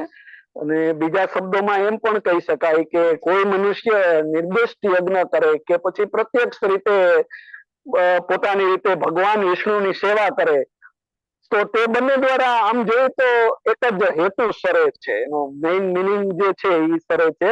અને એથી વધારે એમ પણ કહી શકાય કે કોઈ પણ વ્યક્તિ જો કૃષ્ણ ભાવના મૃતમાં પણ યજ્ઞ કરે તો એ કૃષ્ણ ભાવના મૃત એક જાતનો યજ્ઞ જ છે એમ કીધું છે. અને વર્ણાશ્રમ ધર્મનો ઉદ્દેશ આપણે જોઈ તો એ પણ ભગવાન વિષ્ણુને અંતે આમ તો પ્રસન્ન કરવાની વાત જ એમાં કરવામાં આવી છે. તેથી માણસ ભગવાન વિષ્ણુની પ્રસન્નતા અર્થે કે વિષ્ણુની પ્રીતિ અર્થે કર્મ કરવું જોઈએ. કે આ જગતમાં બીજું કોઈ પણ કર્મ કરીએ તો એ કર્મ બંધનને પાત્ર બને છે. અને આમ જોઈએ તો સારા કે નરસા કોઈ પણ આપણે કર્મ કરીએ તો એ કર્મના ફળ માટે તો અંતે દેહ મળે ને એ ભોગવવા માટે ફરી પાછો પુનરપી જન્મ પુનરપી મરણ એ બધું ચક્ર ચાલુ રહ્યું છે. એટલે આમાંથી છૂટવા માટેનો એક જ રસ્તો કે ભગવાન વિષ્ણુની પ્રીતિ અર્થે કર્મ કરવું જોઈએ, કૃષ્ણને પ્રસન્ન રાખવા માટે, અને કૃષ્ણ ભાવના પરાયણ થઈને કર્મ કરવું જોઈએ. જયારે મનુષ્ય આ રીતે કર્મ કરે ને ત્યારે એ મુક્ત અવસ્થામાં કર્મ કરે છે. એટલે એને માટે કર્મ બંધન તો એ કોઈ સવાલ જ નથી. અને આ રીતે જયારે કર્મ કરે છે ત્યારે એ વ્યક્તિ કર્મ બંધન માંથી તો મુક્ત થાય જ છે, પણ સાથે સાથે એ ભક્તિમાં પણ ઉન્નતિનો માર્ગ લઈ જાય છે એવું કહ્યું છે. હરે કૃષ્ણ પ્રભુ. હરિ બોલ પ્રભુ. ખૂબ સરસ પ્રભુ, ખૂબ સરસ તૈયારી કરી છે. મારો અવાજ આવે છે ને તમને? બરાબર આવે છે. યસ પ્રભુ, ખૂબ સરસ તૈયારી કરી છે. યોગ કર્મસુ કૌશલમ કેવી રીતના થાય? અર્જુનને પ્રશ્ન થાય ને કે ભગવાન યોગ કર્મસુ કૌશલમ કેવી રીતના થશે? કે કામ થઈ જાય, પાપ અને પુણ્ય પણ ના લાગે ને આગળના જન્મમાં એનું કર્મ બંધન પણ ના થાય, તો આવું કર્મ કેવી રીતના થાય? ભગવાન એનો રસ્તો અહીંયા આપ્યો છે. યજ્ઞ અર્થાત કર્મણો અન્યત્ર લોકોયમ કર્મ બંધન. કે અર્જુન, યજ્ઞ પ્રત્યાર્થે કોઈ પણ કર્મ હશે એનું બંધન નથી, બાકી બધાનું બંધન છે. પાપ હોય તો પાપનું બંધન ને પુણ્ય હોય તો પુણ્યનું બંધન, બે ભોગવવા આવું પડશે. સરસ મજાનો એક સિદ્ધાંત પ્રભુપાદ આપણને તાત્પર્યમાં સમજાવે છે કે આ ભગવત પ્રાપ્તિનું સૌથી સરળ માર્ગ છે. યજ્ઞ અર્થાત કર્મણો અન્યત્ર જે રહ્યો ને એ ભગવત પ્રાપ્તિનો સૌથી સરળ માર્ગ છે. એટલાનો સિદ્ધાંત કીધો છે. કારણ કે બધા કર્મના સેન્ટરમાં જયારે તમે કૃષ્ણને મૂકી દો, બરાબર, તો એ બધું જ કામ તમારું કૃષ્ણ ભાવનામૃતમાં થાય. અને ઇવન આવા કર્મની ખાલી શરૂઆત પ્રભુપાદ કે છે ખાલી કરવામાં આવશે ને, ખાલી શરૂઆત, બરાબર, તો એક દિવસ આધ્યાત્મિક જીવનનું સૌથી ઊંચું પગથિયું પ્રાપ્ત થાય, પ્રેમ ભક્તિ. કારણ કે આપને એ તો ખબર પડી ગઈ છે, બરાબર, કે નાની એવી સેવા પણ ભગવાનની આપણે કરવામાં આવે તો એ ભગવાન છે એ યાદ રાખે છે અને આપણને બીજા જન્મમાં આપણને ફરીથી ત્યાંથી ઉપરનું પગથિયું ચડવા માટેની, બરાબર, સહાયતા પ્રાપ્ત કરવામાં આવે છે. મતલબ બીજો જન્મ મનુષ્ય જન્મ આપણને પ્રાપ્ત થાય છે. આ બહુ મોટી વસ્તુ છે. આચાર્યની આ વિશેષતા કહેવાય. આચાર્ય હોય એ આધ્યાત્મિક માર્ગને બને એટલો સરળ બનાવીને આપણને આપે.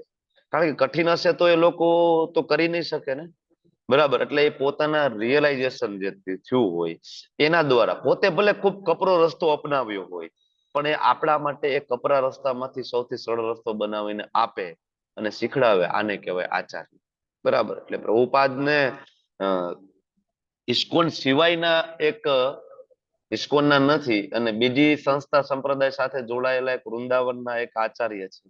એમનું હમણાં જ એક લેક્ચર હતું અને એના લેક્ચરમાં કહેતા હતા કે પ્રભુપાદને ખાલી જગતગુરુ, ખાલી નામના જગતગુરુ નથી, પણ એ ખરેખર આખા જગતમાં જઈ અને રામ અને કૃષ્ણની ભક્તિનો પ્રચાર કર્યો છે. એટલે બાકી બધાએ તો નામની આગળ કેટલાય લગાડ્યું છે, જગતગુરુ ફલાણા, જગતગુરુ 1008 ને, બરાબર, આ બધું કેટલાય લગાડ્યું છે, શ્રી શ્રી ને 4-5 વાર શ્રી શ્રી ને, બરાબર. પણ જયારે પ્રભુપાદને આગળ જગતગુરુ લાગે છે એ રિયલમાં જગતગુરુ છે. વિચાર કરો, ચાઇના જેવા ચાઇનામાં, પાકિસ્તાન જેવા પાકિસ્તાનમાં કોણે પ્રચાર કર્યો હતો આજ સુધી? ભારતમાંથી કયા સંતે? એક પણ નહીં, બરાબર. આ હિસ્ટ્રીમાં એકમાત્ર એવા સંત થયા કે જેમને આખા વિશ્વની અંદર, બરાબર, બધા જ દેશોની અંદર પ્રચાર કર્યો. એટલે આ રિયલ પ્રભુપાદ છે. અને એ પ્રભુપાદ આપને શીખડાવે છે કે કૃષ્ણ ભાવનામૃતમાં કર્મ એટલે શું, પોતાના વ્યવહારથી દેખાડે છે. પ્રભુપાદ 10 પૈસાનો ખર્ચો કરતા ને તો પણ નોટમાં લખતા અને સાંજે ભગવાનને હિસાબ આપતા કે પ્રભુ, બરાબર, આટલો આટલો ખર્ચો થયો છે આ જગ્યાએ. કારણ કે દાસ છે ને, આપણે તો સ્વામીને હિસાબ આપવો જોઈએ ને, સ્વામીને ખબર પડવી જોઈએ ને. તમે લોકો ઇસ્કોન મંદિરમાં રૂબરૂ પણ ગયા હશો, વૃંદાવનમાં, માયાપુરમાં. મંગલા આરતી પૂરી થાય પછી એનાઉન્સમેન્ટ કરવામાં આવે, તમને ખ્યાલ છે? એવરી ડે, બરાબર. પ્રભુપાદને અને ભગવાનને કહેવામાં આવે શું? તો કે ગઈકાલે આટલા પુસ્તકોનું વિતરણ થયું, આટલા ભાગવતમના સેટ ગયા, આટલી ભગવદ્ ગીતા, આટલા નાના પુસ્તકો, આટલા મોટા પુસ્તકો, બરાબર, આટલી ફૂડ પ્લેટ્સ. માયાપુરમાં રોજની હજારો ફૂડ પ્લેટ્સ આપવામાં આવે છે. તમને બધાને ખ્યાલ હશે, ખીચડી પ્રસાદમ એવરી ડે, બરાબર. ત્યાંથી રોજ રિક્ષાઓ અને ટ્રક ભરાય અને માયાપુરની આજુબાજુના કેટલા બધા ગામડાઓમાં રોજ હજારો ફેમિલી માયાપુરનો પ્રસાદ ખાય છે, બરાબર. અને આપણે ગુરુ મહારાજ રોજ અપડેટ પણ આપે છે કેટલી ફૂડ પ્લેટ ગઈ. તમે જીપીએસ એપમાં જોતા હશો તો. શું કામ કરીએ છીએ? પ્રચાર માટે નહીં, ભગવાનને આપણે કહીએ છીએ ભગવાન તમારી પ્રસન્નતા માટે આટલું આટલું અમે સેવા કરી છે. એમ મેં તમને કહ્યું હતું કે તમે પણ આખા દિવસની જે કઈ સેવા કરતા હોય એનો તમારે એક સરસ મજાનો સાધના કાર્ડ બનાવવું જોઈએ, તમારું પોતાનું. એક ટોપિક આપણો પેન્ડિંગ છે. એકચ્યુઅલી આ 5 મિનિટનો હમણાં વચ્ચે મને જે બ્રેક મળ્યો ને એમાં હું જોતો હતો પોઈન્ટ મારા બધા, મારે તમને આપવાના હતા પણ અત્યારે ગૂગલ ખુલતું નથી, નેટવર્ક, બરાબર. એટલે હું તમને 1 by 1 પોઈન્ટ લખાવી દઈશ નેક્સ્ટ સેશનની અંદર, બરાબર. અને અત્યારે તમારી રીતના બનાવવાની શરૂઆત કરી દો, પછી આપણે એમાં થોડું અપડેટ કરી નાખશું, પણ તમે બનાવીને લખવાનું ચાલુ કરી દો, બરાબર. એટલે જે કઈ સેવા કરીએ, એક તો કૃષ્ણની છે એટલે કૃષ્ણને રોજ કેવું જોઈએ.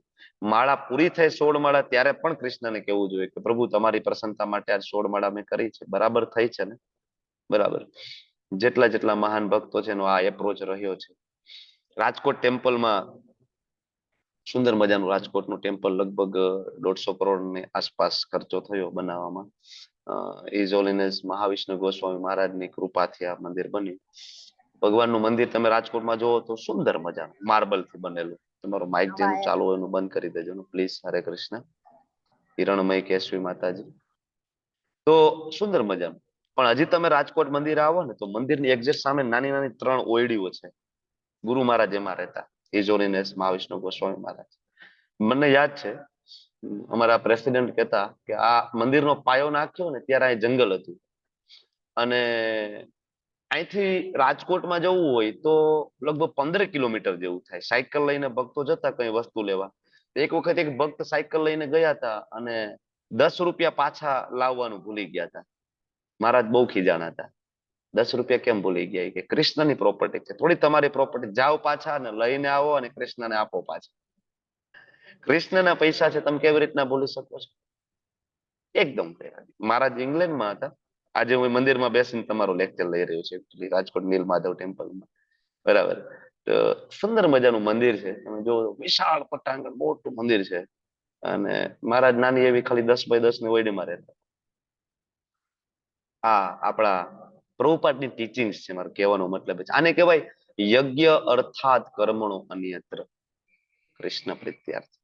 બાકીનું બધું કરશો, બરાબર, અને જો પ્રોપર ચેઇનમાં નહીં કરીએ તો એમાં ફેલ જવાનું છે.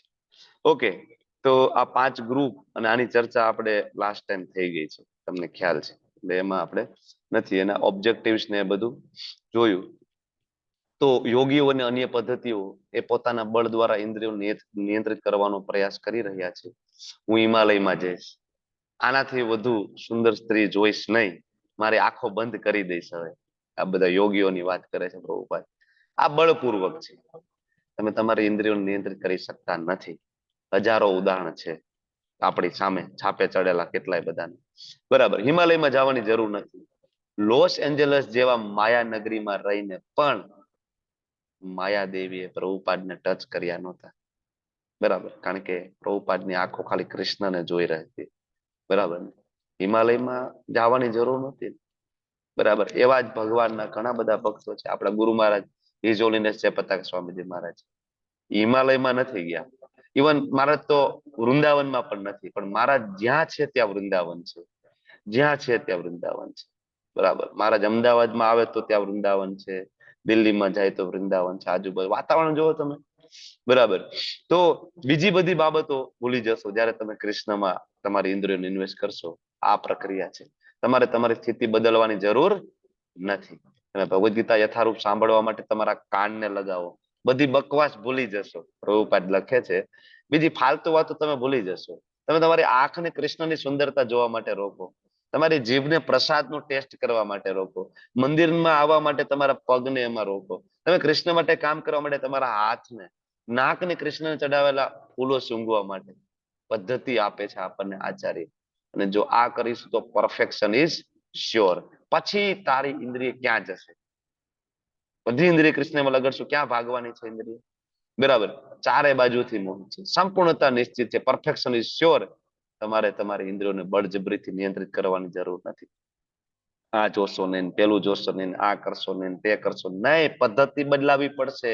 એ સાચી પદ્ધતિ નથી. કારણ કે માયાદેવી ભગવાનની અંદરમાં છે. ભગવદ ગીતા 2.62 થી 72, લોસ એન્જલસ, ડિસેમ્બર 1968, પ્રભુપાદના લેક્ચરમાંથી લીધેલો આ સંવાદ છે. ઓકે, તો આજે ચર્ચાઓ થઈ અને હવે જે યુનિટ ચાલુ થવા જઈ રહ્યો છે એ યુનિટ એના પછીનું, જેમાં 10 થી લઈને 43 શ્લોક આપણે કવર કરવાના છે. અને યુનિટ સેમ છે, પણ એના પછીનું જે લેસન છે એ 6થા નંબરનું લેસન અહીંયા આવે છે. 5 લેસન આપણા પૂરા થયા. 6થા નંબરનું લેસન છે. અત્યાર સુધી આપણે સ્થિત પ્રજ્ઞાના લક્ષણોની આ બધી ચર્ચા કરી. અમે જસ્ટ રિવિઝન કર્યું છે, ફરીથી નથી કરાવતો. શ્લોકનું વિભાજન આપણે જોયું તો 10 થી લઈને જે 16 શ્લોક છે ને એ કર્મકાંડને રિલેટેડ શ્લોક છે. હવે આગળના શ્લોકમાં શું આવ્યું? યજ્ઞ. એટલે કોઈ જો યજ્ઞને એવું માની લે, શું તો કે ભાઈ બોલો યજ્ઞ કયો? સ્વાહા સ્વાહા. તો ભગવાન એના વિશે પણ એટલા માટે ડિટેલમાં ત્યાં સમજાવે છે. ઓકે, તો વર્ણાશ્રમ ધર્મ થી શરૂઆત આ લેસનમાં થાય છે. શું કામ? અલ્ટિમેટલી ભગવાન અર્જુન એ જ સમજાવી રહ્યા છે. અર્જુન, કયા વર્ણમાં છો, કયું આશ્રમ છે? અર્જુનનો વર્ણ કયો હતો? કયા વર્ણમાં આવતા હતા અર્જુન? અને આશ્રમ કયો હતો? ગૃહસ્થાશ્રમ. ગૃહસ્થાશ્રમ. તો બે રીતના ફિટ બેસતું નથી. ક્ષત્રિય સંન્યાસ લઈ લે એ પણ ફિટ નથી બેસતું, અને ગૃહસ્થાશ્રમ માંથી કોઈ તાત્કાલિક સંન્યાસ લઈ લે એ ફિટ નથી બેસતું. બરાબર ને? એટલે ભગવાન વર્ણાશ્રમ ધર્મ વિશે અર્જુનને ફરીથી સમજાવે છે. એટલે અહીંયા શરૂઆતમાં જે થોડી જે સ્લાઇડ છે વર્ણાશ્રમ ધર્મને રિલેટેડ છે, કે દેહાત્મ ભાવના સ્તર ઉપર સ્વધર્મ અને વર્ણાશ્રમ ધર્મ કહેવામાં આવે. હવે આગળ તમને બધાને ખ્યાલ છે કે આપણે બે પ્રકારના સ્વધર્મ વિશેની વાત કરી હતી. કયા કયા બે પ્રકારના સ્વધર્મ? બોલો. કોઈને યાદ? પોતાની ફરજો. નહીં. યાદ કરો. લાંબુ ડિસ્ક્રિપ્શન આપણે એના ઉપર દીધું છે. દેહાત્મ ભાવમાં રહીને અને જ્યારે દેહાત્મ ભાવમાંથી મુક્ત થઈને તમે આધ્યાત્મિક એટલે આત્માના લેવલ પર થઈને વિચારો ત્યારે તમારો જે વિશિષ્ટ કર્તવ્ય થઈ જાય છે તમારું. હા, એટલે એને શું કહેવાય એ બે ધર્મ? સંબંધિત જે વર્ણાશ્રમ ધર્મ હોય અને હા, આત્માથી સંબંધિત સ્વધર્મ હોય તે. એને કયો કહેવાય? આત્મા સંબંધિત ધર્મ વિશિષ્ટ કર્તવ્ય કહીએ છે ને? નહીં, ભાગવત ધર્મ. ભાગવત ધર્મ. ભાગવત ધર્મ.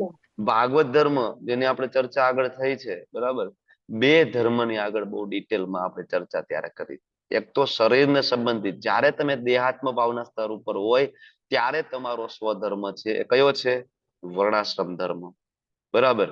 અને જ્યારે તમે ઉપરના લેવલ ઉપર પહોંચો ત્યારે તમારો જે સ્વધર્મ છે ભાગવત ધર્મ થઈ જાય.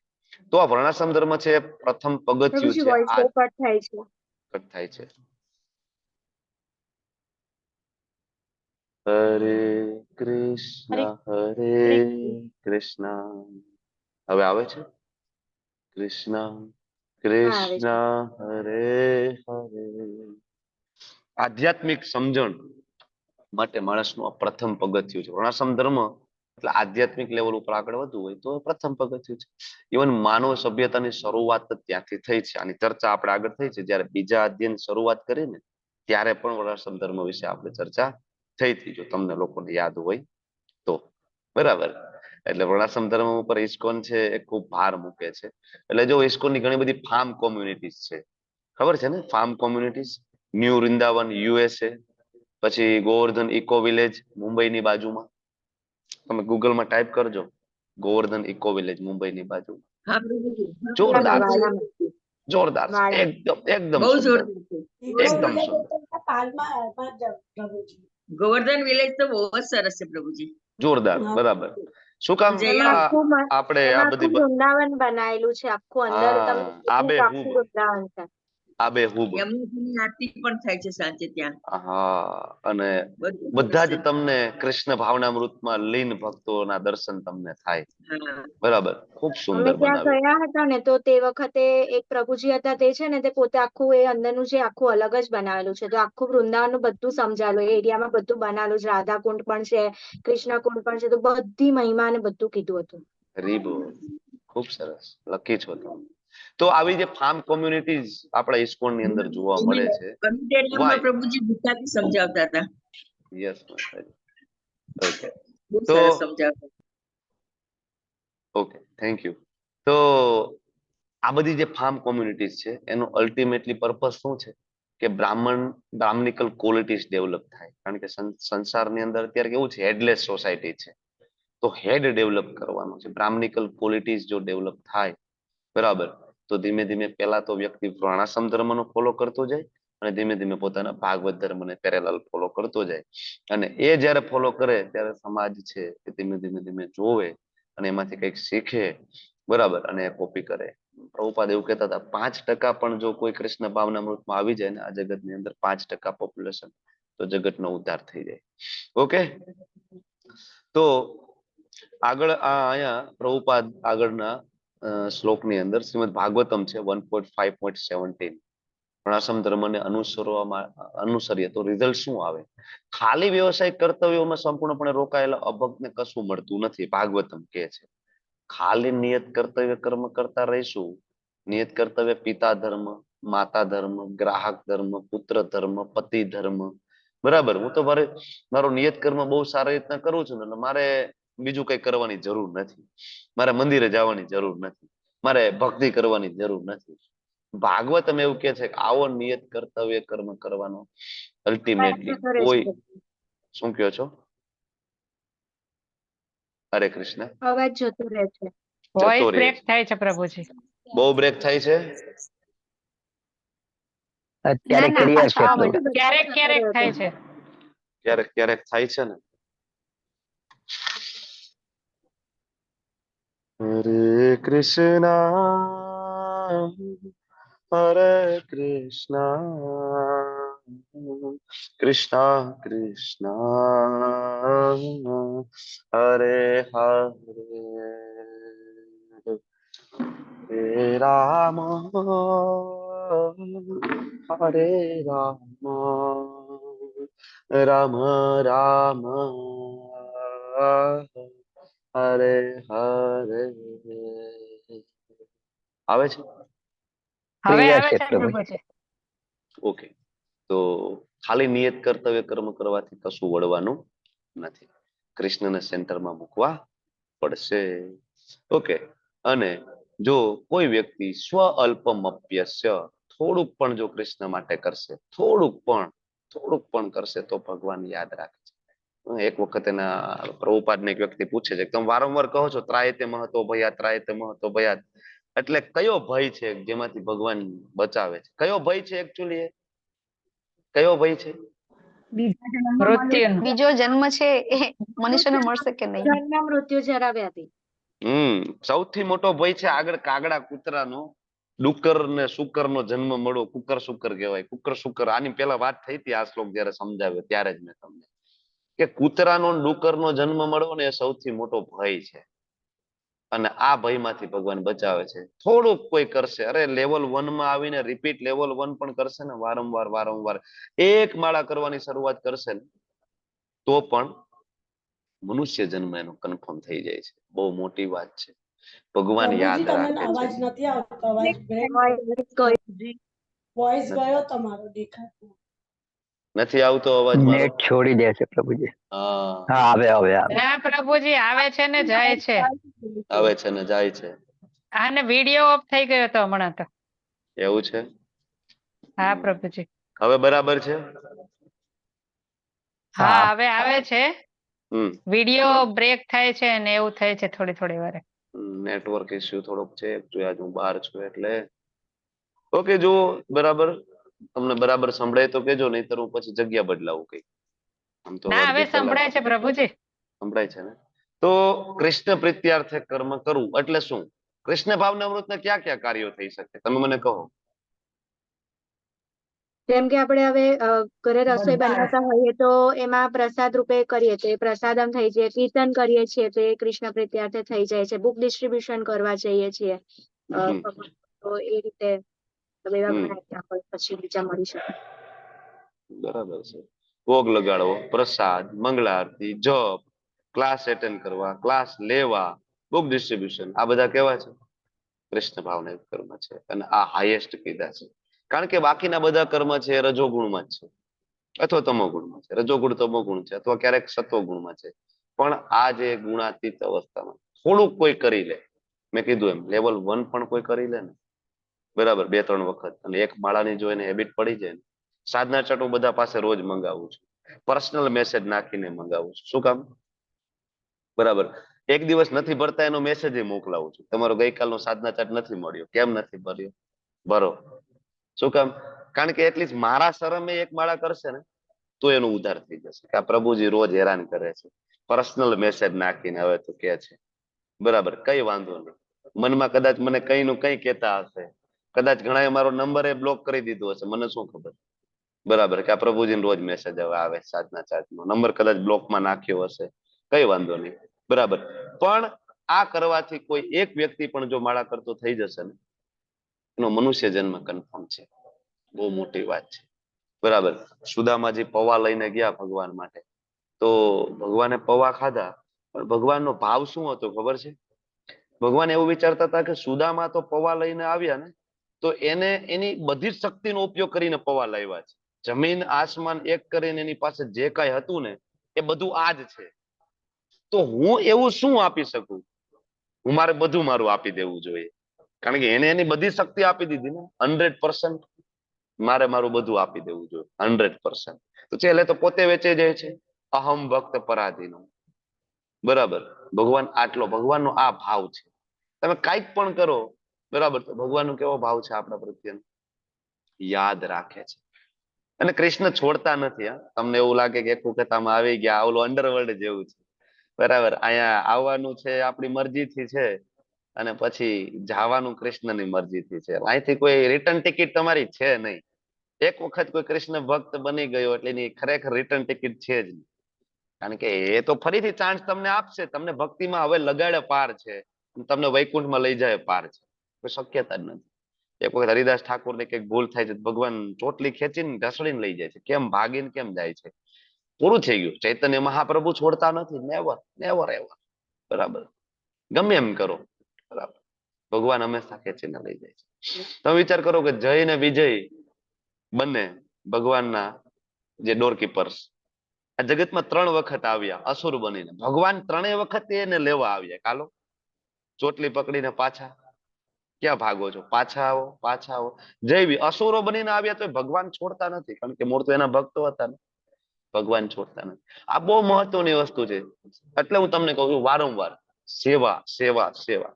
જો દાન અને સેવામાં ફરક છે. શું ફેર છે દાન અને સેવામાં? દાન અને સેવામાં શું ફેર છે? દાન દાન રજોગુણ છે અને સેવા પોતે જાતે કરવાની છે. સત્વગુણમાં હોઈ શકે છે, પણ સેવા અગર આપણે સાથે દાનમાં કરીએ ત્યાગ તો એ કરવાનું હોય છે ને સેવામાં સત્વગુણમાં. સમર્પણ કરવાનું હોય છે. ઓકે, સેવામાં કર્મ કરવું પડે છે. દાન ઈ સકામ કર્મ છે અને સેવા છે ઈ અકર્મ કહી શકાય. ઓકે, પણ તમે બધા દાન ટેમ્પલ માટે દાન કર્યું તો એ સકામ કર્મ થઈ જાય? નથી. ના, એ અકર્મ. કર્મ. પ્રભુ દાન છે ને ઈ કર્મ બંધનમાં બાંધી શકે, પણ સેવા છે ને ઈ કર્મ બંધનથી મુક્તિ અપાવી શકે. ઓકે, તમે બધા જે જવાબ આપ્યો ને એ તમે બધા તત્વની દ્રષ્ટિએ જવાબ આપ્યો. તત્વની દ્રષ્ટિએ.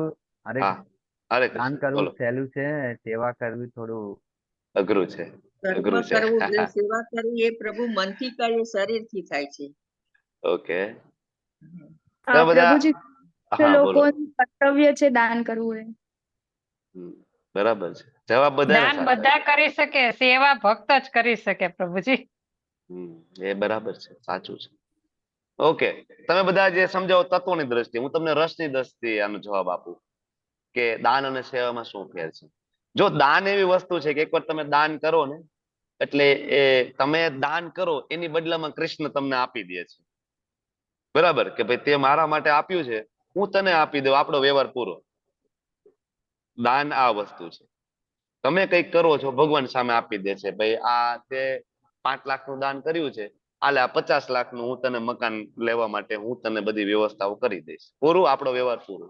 પણ સેવા એવી વસ્તુ છે જે ભગવાન યાદ રાખે છે. અને સેવામાં ભગવાન એનું રેસિપ્રોકેટ મતલબ એનું આદાન પ્રદાન કૃષ્ણ પોતે કરી નથી શકતા. તમે કૃષ્ણની પ્રસન્નતા માટે 1 માળા કરો છો તો એનો બદલો કૃષ્ણ આપી નથી શકતા. એને યાદ રાખવું પડે છે. એ યાદ રાખે છે.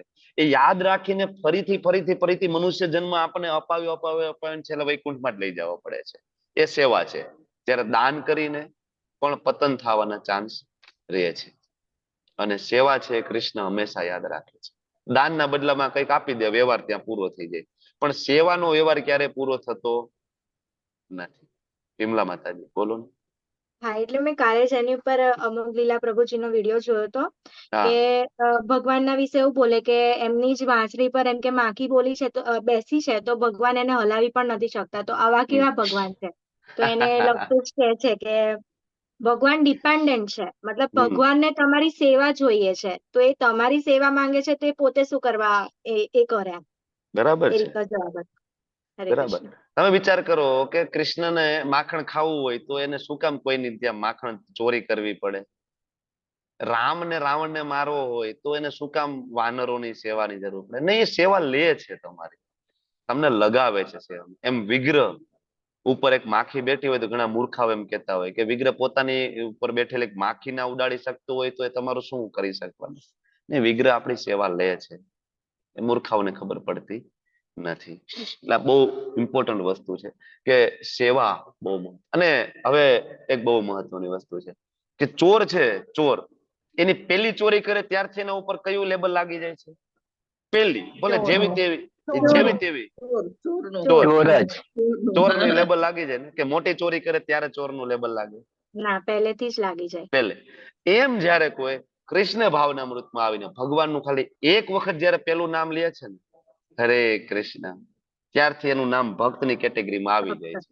આમ તો ભક્તિ રસામૃત સિંધુની જો થિયરી મુજબ જઈએ તો ત્યાં તો ઉત્તમ, મધ્યમ અને કનિષ્ઠ, એમાં આપણે કનિષ્ઠમાં હજી ખરેખર ક્યાંય નથી આવતા.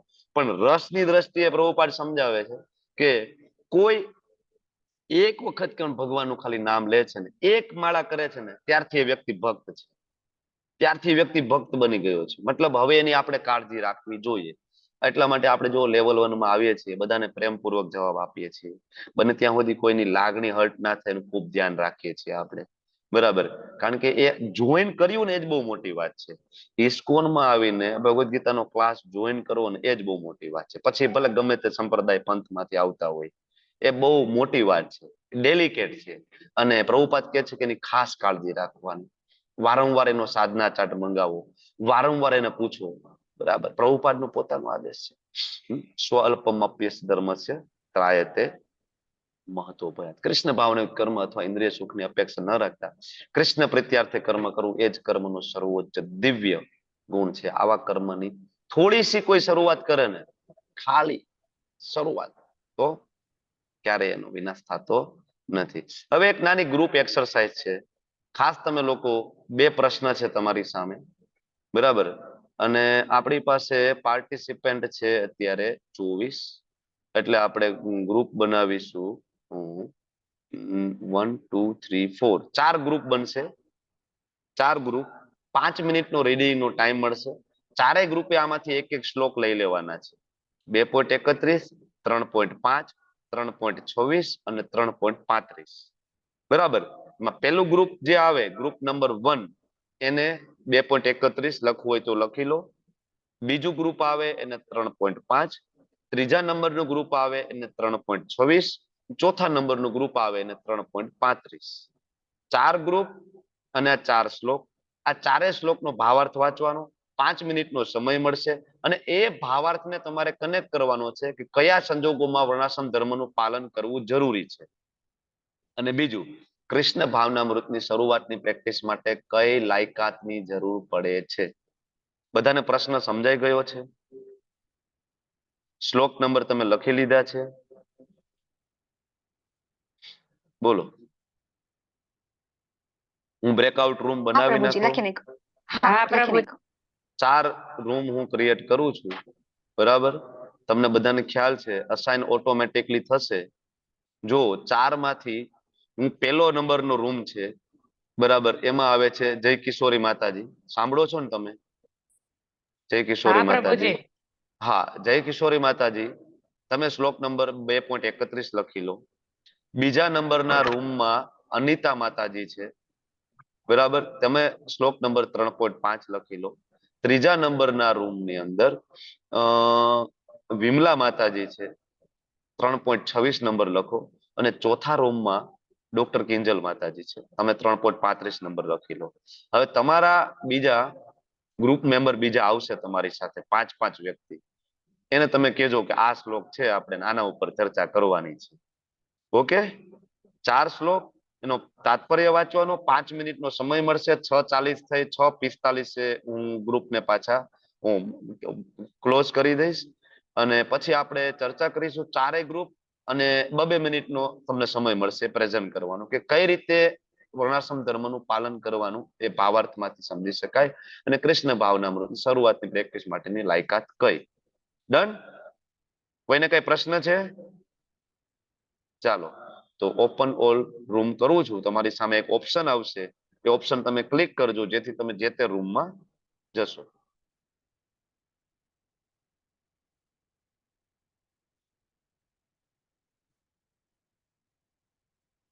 આવી ગયો છે ને તમારી સામે ઓપ્શન બધાની સામે?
હરે કૃષ્ણ, વેલકમ બેક. હરે કૃષ્ણ. Room number 1. કૃષ્ણ પ્રભુજી. હરે કૃષ્ણ. રૂમ નંબર 1 એના લીડર કોણ હતા? જય કૃષ્ણ. માતાજી. જલપા માતાજી. પ્રભુ ટાઈમ બહુ ઓછો પડ્યો અમને લોકોને ચર્ચા કરવા માટે. હજી તમે 2 પોઈન્ટ લખ્યા હતા તો ટાઈમ પૂરો થઈ ગયો. રીડિંગ નો તો 5 મિનિટનો ટાઈમ આપવાનો હોય છે એકચ્યુઅલી, ગાઈડલાઈન તો એવી જ છે. કારણ કે એવી આશા રાખતા હોય છે કે તમે લોકો રીડિંગ કરીને આવ્યા હોય એટલા માટે. મારો અવાજ આવે છે? હરે કૃષ્ણ. હા પ્રભુ, હા પ્રભુ. પ્રભુ ચાલો એવું છે સ્ટાર્ટ કરો. 2.31. 2.31 નો જે પહેલો પ્રશ્ન છે ને કે કયા સંજોગોમાં વર્ણાશ્રમ ધર્મનું પાલન કરવું જરૂરી છે. તો જો આપણે ગૃહસ્થ છીએ તો આપણે વર્ણાશ્રમ ધર્મનું પાલન કરવું પેલું તો જરૂરી છે. અને જ્યાં સુધી દેહાત્મ ભાવમાં હોય ત્યાં સુધી આપણે વર્ણાશ્રમ ધર્મનું પાલન કરવું જોઈએ. અમે 2 પોઈન્ટ લખ્યા હતા. અને બીજો જે ક્વેશ્ચન કે કૃષ્ણ ભાવનામૃતની શરૂઆતની પ્રેક્ટિસ માટે કઈ લાયકાતો જરૂરી હોય છે. તો વ્યક્તિ જે છે ઈર્ષા અને દ્વેષથી રહિત હોવો જોઈએ. દયા, સત્યતા, તપ એ જે 4 જે ધર્મના સ્તંભ છે ને પ્રભુ, એ એનામાં હોવા જોઈએ. એ હોય તો પછી આગળ અને એની સુકૃતિ પણ હોવી જોઈએ જે પુણ્ય કર્મોની હોય તો એ કૃષ્ણ ભાવનામૃતમાં પ્રભુ આગળ વધી શકશે. બરાબર. આટલા જ પોઈન્ટ નોટ કર્યા છે પ્રભુ. શરણાગત હોવી જોઈએ માતાજી. અને ઓકે, બીજા કોઈને કઈ ઉમેરવું છે આ 2.31 શ્લોકમાં? એનીબડી? કોઈને પણ? પ્રભુજી, તો જે દેહાત્મ ભાવમાં હોઈએ ત્યાં સુધી આપણે વર્ણાશ્રમ ધર્મનું પાલન કરવું જોઈએ. પછી જયારે એમાંથી મુક્ત થઈએ, મીન્સ આપણે ત્યારે ભાગવત ધર્મ જે સ્વધર્મ છે એનું પાલન કરવું જોઈએ. એટલે એ આવી જાય છે કેમ કે ભગવાન દ્વારા જે થતું હોય છે એનું વિધાન. એટલે આપણે એ જે કાર્ય કરીએ છીએ આધ્યાત્મિક બની જાય છે. અને જે આ કૃષ્ણ ભાવનાની શરૂઆતની જે પ્રેક્ટિસ છે એની બધી જે લાયકાતો તમે કીધું કે એની જરૂરી છે, કઈ લાયકાતો જરૂરી છે, તો આપણે જે પહેલા કીધું કે આપણે 4 જે નિયમો છે એ તો પ્રભુપાદે પહેલા જ મૂકી દીધા કે 16 માળા કરવી, ઓનિયન ગાર્લિક નહીં ખાવાનું, કેફીન નહીં લેવાનું, પર સ્ત્રી પર પુરુષ સંગ નહીં કરવાનું, માંસ મચ્છી ને એ બધું આઈગો જુગાર નહીં રમવાનો. એ મિનિમમ રિક્વાયરમેન્ટ છે. અને એની ઉપર રહીને આપણે આ જે આપણી કૃષ્ણ ભાવનાને ડેવલપ કરીએ તો પછી નેક્ટર ઓફ ડિવોશનમાં કીધું છે એ પ્રમાણે આપણે આગળ વધી શકીએ કે જે આપણે રાગાનુગા ભક્તિ મેળવી શકીએ વૈદિક ભક્તિમાંથી. તો એવી રીતે ચેન્જ આવી શકે અને એવી રીતે આપણે ભાગવત ધર્મ 100% કરી શકીએ. પ્રભુ એક એક્ઝામ્પલ પણ લીધું હતું, હરે કૃષ્ણ, કે ક્ષત્રિય ધર્મનો કોઈ પણ વ્યક્તિ છે એ આમ જોવા જઈએ તો કોઈ પણ પશુવધ કે પશુ બલિ કરવી એ એક હિંસાને પાત્ર ગણવામાં આવે છે. પણ જો ક્ષત્રિયનો ધર્મ છે તો ક્ષત્રિય પ્રજાની રક્ષણ માટે જો કોઈ વધ કરે છે તો એ એનો વર્ણાશ્રમ ધર્મના પાલન પ્રમાણે આવે છે. એટલે ઈ પણ એક એક્ઝામ્પલ મેં પ્રભુ એડ કર્યું. બરાબર છે. એટલે હું એ જ તમને કહેવાનો હતો કે પ્રભુપાદના ઉદાહરણ તમે કેમ નથી લીધા? એમાં ઉદાહરણ તો પ્રભુપાદે બ્રાહ્મણ ને ક્ષત્રિય બે આપ્યું છે ને એટલા માટે. ઓકે, બરાબર છે, બરાબર છે. ઓકે, નેક્સ્ટ ગ્રુપ બોલો. શ્લોક નંબર. કૃષ્ણ પ્રભુજી. હા, અસિતા માતાજી લેશે. હા, કોણ લેવાનું છે? આશિતા પ્રભુજી, હું લઈશ. અસિતા માતાજી. Yes yes yes yes. હા, વર્ણાશ્રમ ધર્મનું એટલે અમારો શ્લોક નંબર બોલો. 3.5. યસ, 3.5. ક્ષણમપી જાતો તિષ્ઠત્ય કર્મ કૃતિ કાર્યતે અવશ્ય કર્મ સર્વ પ્રકૃતિ જય ગુણૈ. એટલે એમાં પહેલા પ્રશ્નના જવાબમાં એવું છે કે કયા સંજોગોમાં વર્ણાશ્રમ ધર્મનું પાલન કરવું? તો દેહાત્મ ભાવમાં તમે જ્યારે હોવ ત્યાં સુધી, અનટિલ તમે કૃષ્ણ ભાવનામૃતમાં ના એન્ટર થાવ ત્યાં સુધી તમે વર્ણાશ્રમ ધર્મનું પાલન કરવું જરૂરી છે ને એના દ્વારા જ તમે બધું પ્રાપ્ત કરી શકો છો, આગળ પ્રગતિ કરી શકો છો. અને કૃષ્ણ અને એનામાં બધી ભૌતિકતા અને બધું પણ આવી જાય એટલે આપણે એની જોડે રહેલા સંસર્ગમાં હોઈએ છતાં પણ. અને કૃષ્ણ ભાવનામૃતની શરૂઆતની પ્રેક્ટિસ માટે કઈ લાયકાતો જરૂરી છે? તો તો આમાં પ્રભુપાદ એવું કહે છે કે આપણે શરીરની વાત ના કરીએ અને જો આત્માની જ વાત કરીએ તો આત્મા પણ સ્વભાવે સક્રિય જ હોય છે ઓલવેઝ, અને એને પણ હંમેશા જો આપણે નિર્દિષ્ટ કાર્ય માયા દેવી દ્વારા બધા કાર્યોમાં પરોવાઈ જાય, જો આપણે એને શુદ્ધિકરણ તરફ ના વાળીએ તો. એટલે કૃષ્ણ ભાવનામૃતમાં વાળીને એને બધા આકર્ષણોથી બચાવવો એ એની પહેલી લાયકાત કહેવાય. અને શુદ્ધિકરણની પ્રોસેસમાં જો આગળ વધીએ તો પછી શાસ્ત્ર વિહિત કર્મો કરીને કૃષ્ણ ભાવનામૃતમાં આગળ વધવાથી અંતિમ ધ્યેય સુધી પહોંચી શકાય છે. અને આ પથ પર આગળ વધવાથી પતન થતું નથી. એટલે આમાં એવું જ થયું કે એને માયા શક્તિ દ્વારા બધા જે આકર્ષણો ઉભા થાય છે એનાથી પોતાની જાતને બચાવવું એ પહેલી લાયકાત એની થઈ પ્રભુજી. સત્કર્મમાં પરોવી રાખો. બરોબર. બીજા કોઈને કઈ એડ કરવું છે આ શ્લોકની અંદર? 3.5 માં કોઈને એડ કરવું છે હજી? હા પ્રભુજી, એટલે કદાચ જો કોઈ કૃષ્ણ ભાવના પરાયણ ન થાય અને બીજા બધા જે શાસ્ત્ર વિહિત કાર્યો કરે તો એમાં એનું શું ભલું થવાનું છે એમ. એટલે કૃષ્ણ ભાવનામૃતનું કેટલું ઇમ્પોર્ટન્સ છે આની અંદર પ્રભુપાદે આપણને સમજાવ્યું છે કે કૃષ્ણ ભાવનામૃત કેટલું બધું ઇમ્પોર્ટન્સ છે એનું ખાસ એના આને ઉપર કીધું છે. કૃષ્ણ ભાવનામૃતમાં કોઈ વ્યક્તિ આવે એટલે અંતિમ ધ્યેય એનું કન્ફર્મ છે, એ કૃષ્ણ. આ ગેરંટીડ છે, બરાબર? હા પ્રભુજી, હા. યસ. એન્ડ આત્મા સદૈવ સક્રિય છે. આની અંદર એક ભાવાર્થમાં આત્મા છે સદૈવ સક્રિય છે, એટલે એવું કોઈ દિવસ ના બને કે કોઈ વ્યક્તિ નિષ્ક્રિય રહી શકે. Never and. બરાબર. તો કૃષ્ણ ભાવનામૃતમાં આવવાની પેલી લાયકાત તો એ છે કે તમારાની અંદર આત્મા હોય તો તમે કૃષ્ણ ભાવનામૃત માટે લાયક છો. બરાબર. જો તમારામાં ચેતના હોય, તમે મૃત નથી, તમારો જન્મ મનુષ્ય તરીકે થયો છે, મતલબ તમે કૃષ્ણ ભાવનામૃત માટે તમે લાયક છો. મનુષ્ય હોવું એ સૌથી મોટી લાયકાત છે કૃષ્ણ ભાવનામૃતમાં આગળ આવવા માટે.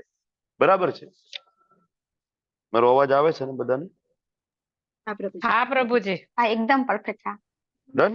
ઓકે. આ શ્લોક ઉપરથી એટલું આપણે શીખી શકીએ છીએ. બાકી તમે લોકોએ કવર સરસ કર્યું છે. And then next group. હરે કૃષ્ણ. હરે કૃષ્ણ. હરે કૃષ્ણ. 3.26. હા, આમ તો કયા સંજોગોમાં વર્ણાશ્રમ ધર્મનું પાલન કરવું જોઈએ? તો અમારા શ્લોકમાં વધારે ધ્યાન દેવામાં આવ્યું છે કર્મકાંડ વૈદિક પર. તો એમાં ગૃહસ્થ આશ્રમને જ આપણે અનુસરીને કહીએ તો આમ તો બધા વેદોનો સાર ભગવાનને જાણવા માટે જ હોય છે. પણ આમ વેદોનો સાર આમ જોવા જઈએ તો જેટલા બી ભૌતિક માણસો હોય છે તો એ લોકોને માટે વેદોને ઉત્તમ સમજતા હોય છે કે એમાં આ રીતે કીધું છે. પણ આપણે જો શાસ્ત્રોની રીતે જોઈએ તો હવે માનો કે પશુ બલિ પણ થતી હોય છે, તો એ પશુ બલિમાં પણ મનુષ્યનો પણ ઉદ્ધાર હોય છે અને સાથે સાથે એ જેના દ્વારા થતું હોય એનું પણ એ ઉલ્લેખવામાં આવતું હોય છે. તો આપણે અગર હવે એ જોઈએ કે કૃષ્ણ ભાવનામૃતની શરૂઆતની પ્રેક્ટિસ માટે કઈ લાયકાતો જરૂરી છે, તો જ્યારે આપણે પણ લેવલ 1 કરીએ છીએ તો આપણે બધાને એમ જ કહીએ છીએ કે તમે જે કરો છો એ તમે કરતા રહો. જેમ કે બીજી માળા કોઈ પણ કરતા હોય તો તમે એ પણ કરતા રહો, પણ સાથે એક કૃષ્ણ આપણી હરે કૃષ્ણની માળા એડ કરો, પછી ભોગ લગાવવાની શરૂઆત કરો. તો એ રીતે આપણે કહેતા હોઈએ છીએ કે એકદમથી અગર આપણે એમને કહેશું કે તમે 16 માળા કરવા માંડો અને તમે બધું જ કરો અને એકલું કૃષ્ણ ભાવનામૃતમાં જ તો કોઈ નહીં કરશે. પણ આપણે ધીમે ધીમે એ લોકોને પ્રેક્ટિસ પડાવીએ. જેમ કે નાના છોકરા હોય તેને આપણે ડાયરેક્ટ એમ ના કહીએ કે તું લખવા માંડ, એને પણ આપણે પ્રેક્ટિસ કરાવવી પડે.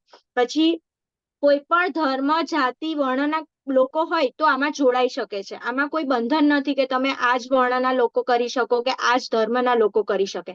પછી આધ્યાત્મિક જગતમાં આવવા માટેના કેટલાક ફાયદાઓ હોય છે. આપણે કેવા છે કે અગ્નિથી છૂટા પડેલા તણખા જેવા છીએ કે આપણે છૂટા પડી ગયા છે અને પછી ધીમે ધીમે આપણે કહીએ તો એ તણખા સ્વરૂપે આપણે ધીમે ધીમે આપણે કૃષ્ણ ભાવનામૃતમાં આપણી પ્રગતિ કરતા હોઈએ છીએ. પછી વર્ણાશ્રમનું ધીમે ધીમે ચેતના કેળવીએ તો એ ધીમે ધીમે આપણે એમાંથી પણ ઉન્નત થતા હોઈએ છીએ.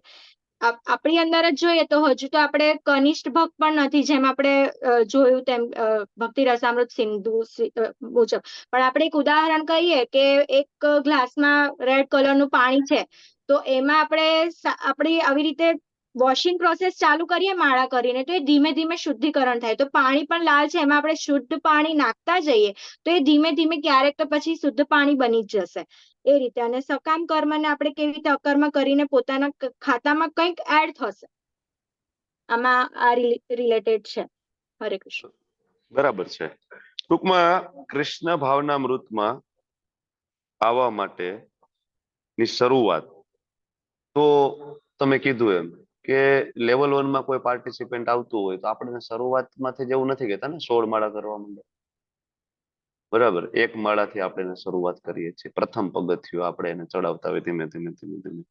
અને વર્ણાશ્રમ ધર્મનું પાલન, આ બીજો પ્રશ્ન. વર્ણાશ્રમ ધર્મનું પાલન તો ધારો કે ઇસ્કોનની અંદર સંન્યાસી લેવલના ભક્તો જે થઈ ગયા, ધારો કે ગુરુ મહારાજ ને એ બધા, એ પણ જયારે આપણને પ્રીચિંગ કરે છે ત્યારે આપણને ડાયરેક્ટ જ હાઈ લેવલનું પ્રીચિંગ નથી આપતા. એ પણ આપણને એ જ કહે છે ભાઈ ચાલો આટલું કરો આટલું કરો, ધીમે ધીમે ધીમે ધીમે ધીમે ધીમે ધીમે ધીમે કરીને આપણને પેલા વર્ણાશ્રમ ધર્મમાં લાવે છે. કે પેલા તો આપણે કહેવાય કે શુદ્ર કેટેગરીમાં હોય, એમાંથી ધીમે ધીમે આપણને ઉન્નત કરીને બ્રાહ્મણિકલ ક્વોલિટીઝ આપણામાં ડેવલપ કરાવે અને એમ કરીને આપણામાં કૃષ્ણ ભાવના મૃતનો સંચાર થાય અને આપણે આધ્યાત્મિક લેવલ ઉપર આગળ વધી શકીએ. એટલે ડાયરેક્ટ કોઈને ખાસ તો આ શ્લોક એવું કે છે કે ડાયરેક્ટ જ કોઈને કોપી કરવાનું ખાસ તો કેવું નહીં. તમે 16 માળા કરતા હોય, તમારાથી રોજ મંગલા આરતી થતી હોય, તમારામાંથી 4 નિયમોનું પાલન થાય, ડુંગળી લસણ ને બધું તમારું છૂટી ગયું હોય, તો તમે ડાયરેક્ટ જ એને એ રીતના પ્રોમોટ કરી શકતા નથી. એને ધીમે ધીમે વર્ણાશ્રમ ધર્મનું પાલન કરવાનું શીખો અને ધીમે ધીમે એને આધ્યાત્મિક ઉન્નતિ માટે પ્રેરણા આપો. યસ, થેન્ક યુ માતાજી. Than next. હરે હરે કૃષ્ણ. કૃષ્ણ. હરે કૃષ્ણ.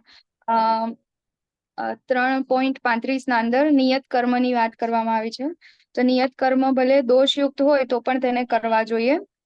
બીજા કોઈની નકલ ના કરવી જોઈએ. આમાં કીધું છે કે સત્વગુણમાં રહેલો બ્રાહ્મણ પણ હિંસાને વરેલો હોય છે. બરાબર. અને જ્યારે રજોગુણની ક્ષત્રિય હિંસા કરવાની અનુમતિ હોય છે. હવે ક્ષત્રિય માટે હિંસાના સિદ્ધાંતનું પાલન કરવાનું એ બ્રાહ્મણને અનુકરણ કરવા કરતા સારું છે. મતલબ પોતાનું જે કર્તવ્ય છે એ પ્રમાણે જ કરવું, કારણ કે અહીંયા કીધું છે કે નકલ કરવી એ ભયાવહ છે. બરાબર. એટલે ભૌતિક ગુણોમાં, ભૌતિક પ્રકૃતિના ગુણોના અંદરમાં જે પ્રમાણે પણ કર્તવ્ય આપણા હોય એ પ્રમાણે કર્મ કરવા જોઈએ. અને આના અંદર બીજા એક્ઝામ્પલ આપેલા છે કે જે લોકો ગુણાતીત અવસ્થામાં છે, વિશ્વામિત્ર અને પરશુરામ, કે એ લોકો વિશ્વામિત્ર હતા એ ક્ષત્રિય હતા અને એમને બ્રાહ્મણની કામ કર્યું, અને પરશુરામ હતા એ બ્રાહ્મણ હતા પણ એમને ક્ષત્રિયનું કામ, કારણ કે એ લોકો દિવ્ય અવસ્થામાં હતા એટલા માટે. પણ આવું આપણા માટે શક્ય નથી. હવે બીજો જે પોઈન્ટ આ વર્ણાશ્રમ ધર્મનું પાલનનું થયું. અને બીજું છે કે કૃષ્ણ ભાવનામાં આપણે કેવી રીતે આવી શકીએ, તો નિયત કર્મ કરીને આપણે કૃષ્ણ ભાવનામાં આવી શકીએ. બીજું છે કે કોઈ પણ વર્ણમાં હોય તો પણ આપણે કૃષ્ણ ભાવનામાં આવી શકીએ. એના માટે એના કોઈ લેવા દેવા નથી.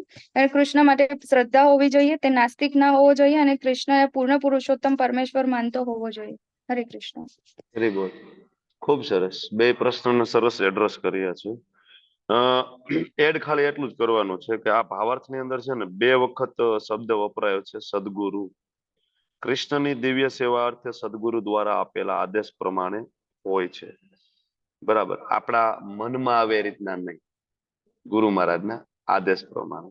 અને સામેના પેજ ઉપર તમે વાંચો તો ત્યાં પણ એવું જ છે કે સદગુરુના માર્ગદર્શન હેઠળ ગમે તે અને બધા જ કર્તવ્ય કરી શકે છે. કૃષ્ણ ભાવના મૃતમાં પૂરેપૂરો અવસ્થિત થઈ જાય છે ત્યારે તે સદગુરુના માર્ગદર્શન હેઠળ કાર્ય કરી શકે છે. આ બહુ મહત્વની વસ્તુ છે, સદગુરુ. એટલે કૃષ્ણ ભાવના મૃતમાં આગળ વધવા માટે ગુરુ આશ્રય ખૂબ જરૂરી છે. તમને વર્ણાશ્રમ ધર્મ શીખડાવે કોણ? એટલે લાયકાતની જે વાત થાય છે ને વર્ણાશ્રમ ધર્મ કયા સંજોગોમાં, એક તો કે ગુરુના આશ્રય જેને વર્ણાશ્રમ ધર્મ શીખવો જોઈએ. ને કૃષ્ણ ભાવનામૃતમાં આવવા માટેની લાયકાત, એના માટે પણ ગુરુ આશ્રય ખૂબ જરૂરી છે. બેયમાં સેમ આન્સર ફિટ બેસે છે.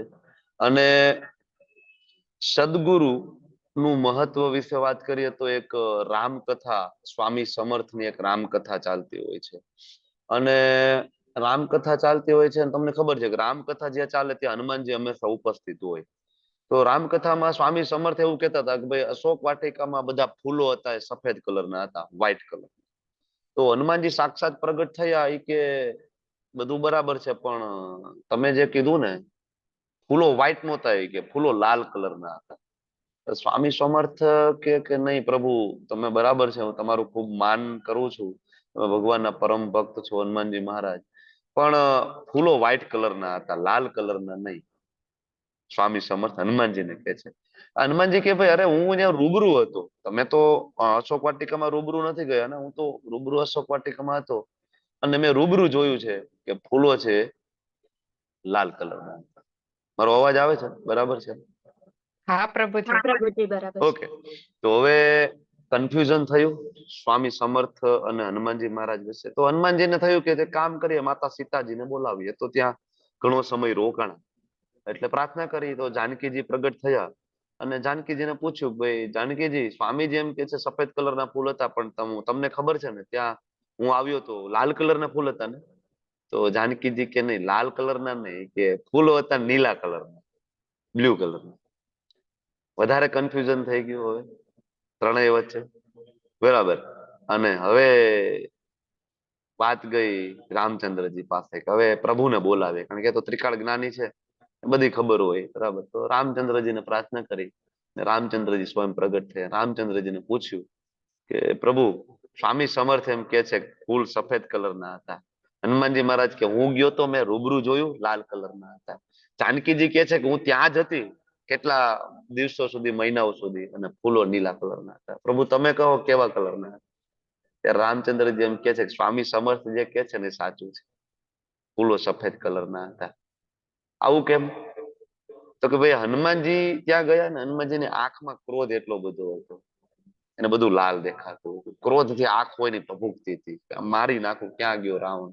એના કારણે એનું બધું, એના આંખમાં બધું લાલ દેખાતું હતું. અને સીતા માતાના આંખમાં સતત રામચંદ્રજીના પ્રેમ અશ્રુ હતા, સતત. એટલે ઓલા તમને ખબર છે પાણીના કારણે પ્રકાશનું પરાવર્તન થાય અને સામેનો કલર બદલી જાય. જે આપણે ભણવામાં પ્રિઝમ આવતું, તમને ખ્યાલ હોય તો, એક બાજુથી તમે લાઈટ પસાર કરો તો સામેની સાઈડમાં 7 પ્રકારના અલગ અલગ કલર તમને જોવા મળે. ચાની વાલી, પીનાલા, આવું આપણે શોર્ટ ફોર્મ એનું બનાવ્યું. બરાબર. હા, તો બરાબર ને, એના કારણે માતાને એ નીલા દેખાતા હતા, બરાબર. રામચંદ્રજી કે સમર્થ જે કે છે ને બરાબર, આ ગુરુના શબ્દોનું મહત્વ છે. મારું કહેવાનું મતલબ એ છે કે આ ગુરુ આશ્રય અને ગુરુના શબ્દો, ગુરુની જે દ્રષ્ટિ હોય ને એ બહુ દીર્ઘ દ્રષ્ટિ હોય છે, બરાબર. અને ગુરુ વગર જ્ઞાન છે પ્રાપ્ત થતું નથી. એટલે ભગવાન સ્વયં પણ ભગવદ્ ગીતામાં વારંવાર કેટલી બધી જગ્યાએ આપણને કીધું છે ગુરુ આશ્રય લો, બરાબર, ગુરુ દીક્ષા લો, એને સાચા જ્ઞાની કહેવાશે. આ જ એકમાત્ર પદ્ધતિ છે જ્ઞાન પ્રાપ્ત કરવાની, બરાબર. તો આ બહુ મહત્વનો પોઈન્ટ છે ત્યાં જે છેલ્લા ગ્રુપમાં. ખૂબ સરસ, ખૂબ સરસ તમે લોકોએ ચર્ચા કરી, અને આ સાથે આજના સેશનને આપણે વિરામ આપીશું. અને નેક્સ્ટ આજે આપણે 9મા શ્લોક સુધી કવર કર્યું છે, અને 10મા શ્લોકથી આપણે ફરીથી આગળ વધીશું, અને 10મા શ્લોકથી આગળની ચર્ચાઓ આપણે શરૂઆત કરીશું નેક્સ્ટ સેશનમાં આવતા રવિવારે. હરે કૃષ્ણ પ્રભુજી, શક્ય હોય તો દર્શન કરાવો ને, તમે રાજકોટ ટેમ્પલમાં હો તો. હું તો નીચે બેઝમેન્ટમાં છું માતાજી, બેઝમેન્ટ? ઓકે ઓકે, લેપટોપ લઈને, એટલા માટે. ઓકે ઓકે ઓકે, બોલો બીજા કોઈને કઈ પ્રશ્ન ના હોય તો સેશન કન્ક્લુડ કરીએ. અસિતા માતાજી બોલો. હા પ્રભુજી, હરે કૃષ્ણ. એમાં એકચ્યુઅલી સીબીએ ના અમુક ક્વેશ્ચન્સ છે, તો અમને આમાં એવું છે કે આ સંસ્કૃતના શબ્દ હોય અમુકને એનો અર્થ આપો. જેમ કે ક્ષત્રિય શબ્દ કા ક્યા અર્થ है, प्रज्ञा शब्द का क्या अर्थ है, પછી હિન્દી સંસ્કૃત में એવી રીતે અમુક અમુક શબ્દોના, જેમ કે બ્રહ્મ નિર્વાણમ રુચ્છતિ વાક્યાંશ કા क्या अर्थ है. તો આ એવું અમે સાંભળ્યું છે પરંપરાગત કે આ બધા એક એટલે 2 માર્કના જ હોય છે. તો તમે પણ એવું જ કહો છો? ઘણી વખત એવું થાય કે એક પૂછે તો 2 માર્કનો જ હોય, પણ એક પ્રશ્નમાં 3-4 પૂછી લે તો 4 માર્કના પણ હોઈ શકે. તો 4 માર્કનો હોઈ શકે ને, 5 માર્કનો હોઈ શકે, 10 માર્કનો હોઈ શકે. 1 માર્કની જ કહેવાય ને. પણ તમે લખી શકો માતાજી. ધારો કે ક્ષત્રિયનો અર્થ સંસ્કૃતમાં પૂછે તો ક્ષત્રિયો હિ પ્રજા રક્ષણ શસ્ત્ર પ્રાણી પ્રદણ્યમ, આનો શ્લોક પણ આપ્યો છે પરાશર કારણ સ્મૃતિનો. કે લાસ્ટ ક્લાસમાં તમે જ્યારે સ્થિત પ્રજ્ઞાનું સમજાવ્યું ને ત્યારે તમે બોલ્યા હતા કે આ પ્રજ્ઞા શબ્દ જે છે પ્રજ્ઞા અને પ્રજ્ઞ, સ્થિત હા પ્રજ્ઞા એની ઉપર ઘણું બધું કહી શકાય એવું છે ને. આ તમારો CBA નો ક્વેશ્ચન પણ છે. તો અમે તો આ પ્રજ્ઞા શબ્દનો અર્થ જ CBA માં લર્ન કર્યો એટલે સમજ્યા કે આ 1 માર્કનો હશે. પણ જો વધારે પણ એવું તમે એક્સપેક્ટ કરતા હો તો અમે એ પ્રમાણે વિચારીએ. એમાં મને ખબર નથી. ક્વેશ્ચન પેપર કોઈક બીજા સેટ કરવાના છે, ચેક કોઈક બીજું કરવાનું છે, એ મારો વિષય નથી ને મને ખ્યાલ પણ નથી કયા પ્રશ્ન પૂછવામાં આવશે તમને. તમને એક પ્રશ્ન આપ્યા છે, એક ફોર્મેટ. મોસ્ટ પ્રોબેબલી પ્રશ્ન એમાંથી જ હોય છે. બહુ એમાંથી કઈ અલગ ફેરવીને કે મારી મચોડીને પૂછતા નથી. પણ હવે નવી જે આપણી શ્રીમદ ભગવદ્ ગીતા કોલેજ ઇસ્કોન મેંગલુરુ એના ડીન પણ નિમિત્ત કરવામાં આવ્યા છે અને ત્યાંથી જ ક્વેશ્ચન પેપર સેટ થશે અને મારે આ બધું ત્યાં જ ફોડ કરવાનું થશે. ચેકિંગ ને બધું ત્યાં જ થશે. લોકલ લેવલે હવે નથી થવાનું. ઓકે પ્રભુજી. ઓકે, તમે પ્રિપેરેશન કરો. હરે કૃષ્ણ. હરે કૃષ્ણ પ્રભુજી. પ્રશ્ન એમ છે કે પ્રજ્ઞા શબ્દ ક્યાં અર્થ ક્યાં, એટલે સ્થિત પ્રજ્ઞની વાત છે અહીંયા ને ખાલી પ્રજ્ઞ જ છે. પ્રકૃષ્ટ રૂપેણ જ્ઞ એટલે પ્રજ્ઞ. પ્રભુજી પ્રજ્ઞા છે, જ્ઞ નથી. જ્ઞા છે એટલે બુદ્ધિ. પ્રકૃષ્ટ બુદ્ધિ. પ્રજ્ઞ માંથી જ આગળ શબ્દ બને પ્રજ્ઞા. પ્રકૃષ્ટ રૂપેણ જ્ઞ કે જેનામાં ખૂબ જ જ્ઞાન હોય, બરાબર, પ્રચુર માત્રામાં જેનામાં જ્ઞાન હોય, જે જ્ઞાન છે એને પ્રજ્ઞ કહેવાય અને એ જ્ઞાન ધરાવનાર, બરાબર. પ્રભુજી એટલે સંસ્કૃતમાં તો એવું આવે છે કે પ્રજ્ઞા એટલે પ્રકૃષ્ટ જ્ઞાન કે બુદ્ધિ, અને જે એમાં સ્થિત હોય, જેની બુદ્ધિ સ્થિર હોય એ પ્રજ્ઞા. હા, કઈ વાંધો નહીં. જો તમને જે પૂછે ત્યારે બરાબર. બાકી તો 2 માર્કમાં પ્રશ્ન હશે, કઈ બહુ ચિંતા કરવા જેવું નથી. કે પ્રશ્ન એટલો બધો કોમ્પ્લિકેટેડ નથી. એટલે શ્લોક પ્રભુજી 2.54 છે. સ્થિત પ્રજ્ઞ કા ભાષા ઈ છે ને સમાધિ સસ્ય કેશવ, એ શ્લોક છે. ઓકે, છતાંય કઈ ડાઉટ હોય તો ભક્તિ વૃક્ષામાં તમે ચર્ચા કરજો. અને છતાંય ના સમજે તો મને પર્સનલી વોટ્સએપમાં મોકલી દેજો. એટલે એમાં કરી હતી ચર્ચા. હા, એટલે પૂછ્યું. તો નથી સોલ્વ થયો પ્રશ્ન? થઈ ગયો ને? તો થઈ ગયો છે. એટલે પ્રભુજી એ તો કેટલું નહીતર તો અર્થ તો ડિટેલિંગ ની તો હું તમને કેમ, ડિટેલિંગ ની તો મને પોતાને ખ્યાલ નથી. પણ એ 2 માર્ક નો જ પૂછાય.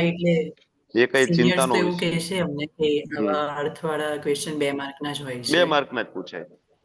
પણ અમારા વખતે પેપર સ્ટાઇલ જુદી હતી, તમારા વખતે બદલી જવાની છે એટલા માટે. પણ એ 2 માર્કનો પૂછાશે. 5 માર્કનો પૂછાશે તો એક સાથે 2-3 શબ્દ મિક્સ કરીને પૂછશે, બરાબર. એટલે તમારે ડિટેલિંગ એટલું જ આપવાનું થશે. 2 માર્કમાં પૂછાય કે 5 માર્કમાં પૂછાય. ઓકે, ખૂબ ખૂબ ધન્યવાદ. ચલો સેશન અહીં કન્ક્લુડ કરીશું. ક્વેશ્ચન જસ્ટ 1 સેકન્ડ પ્રભુજી. હા, બોલો ને.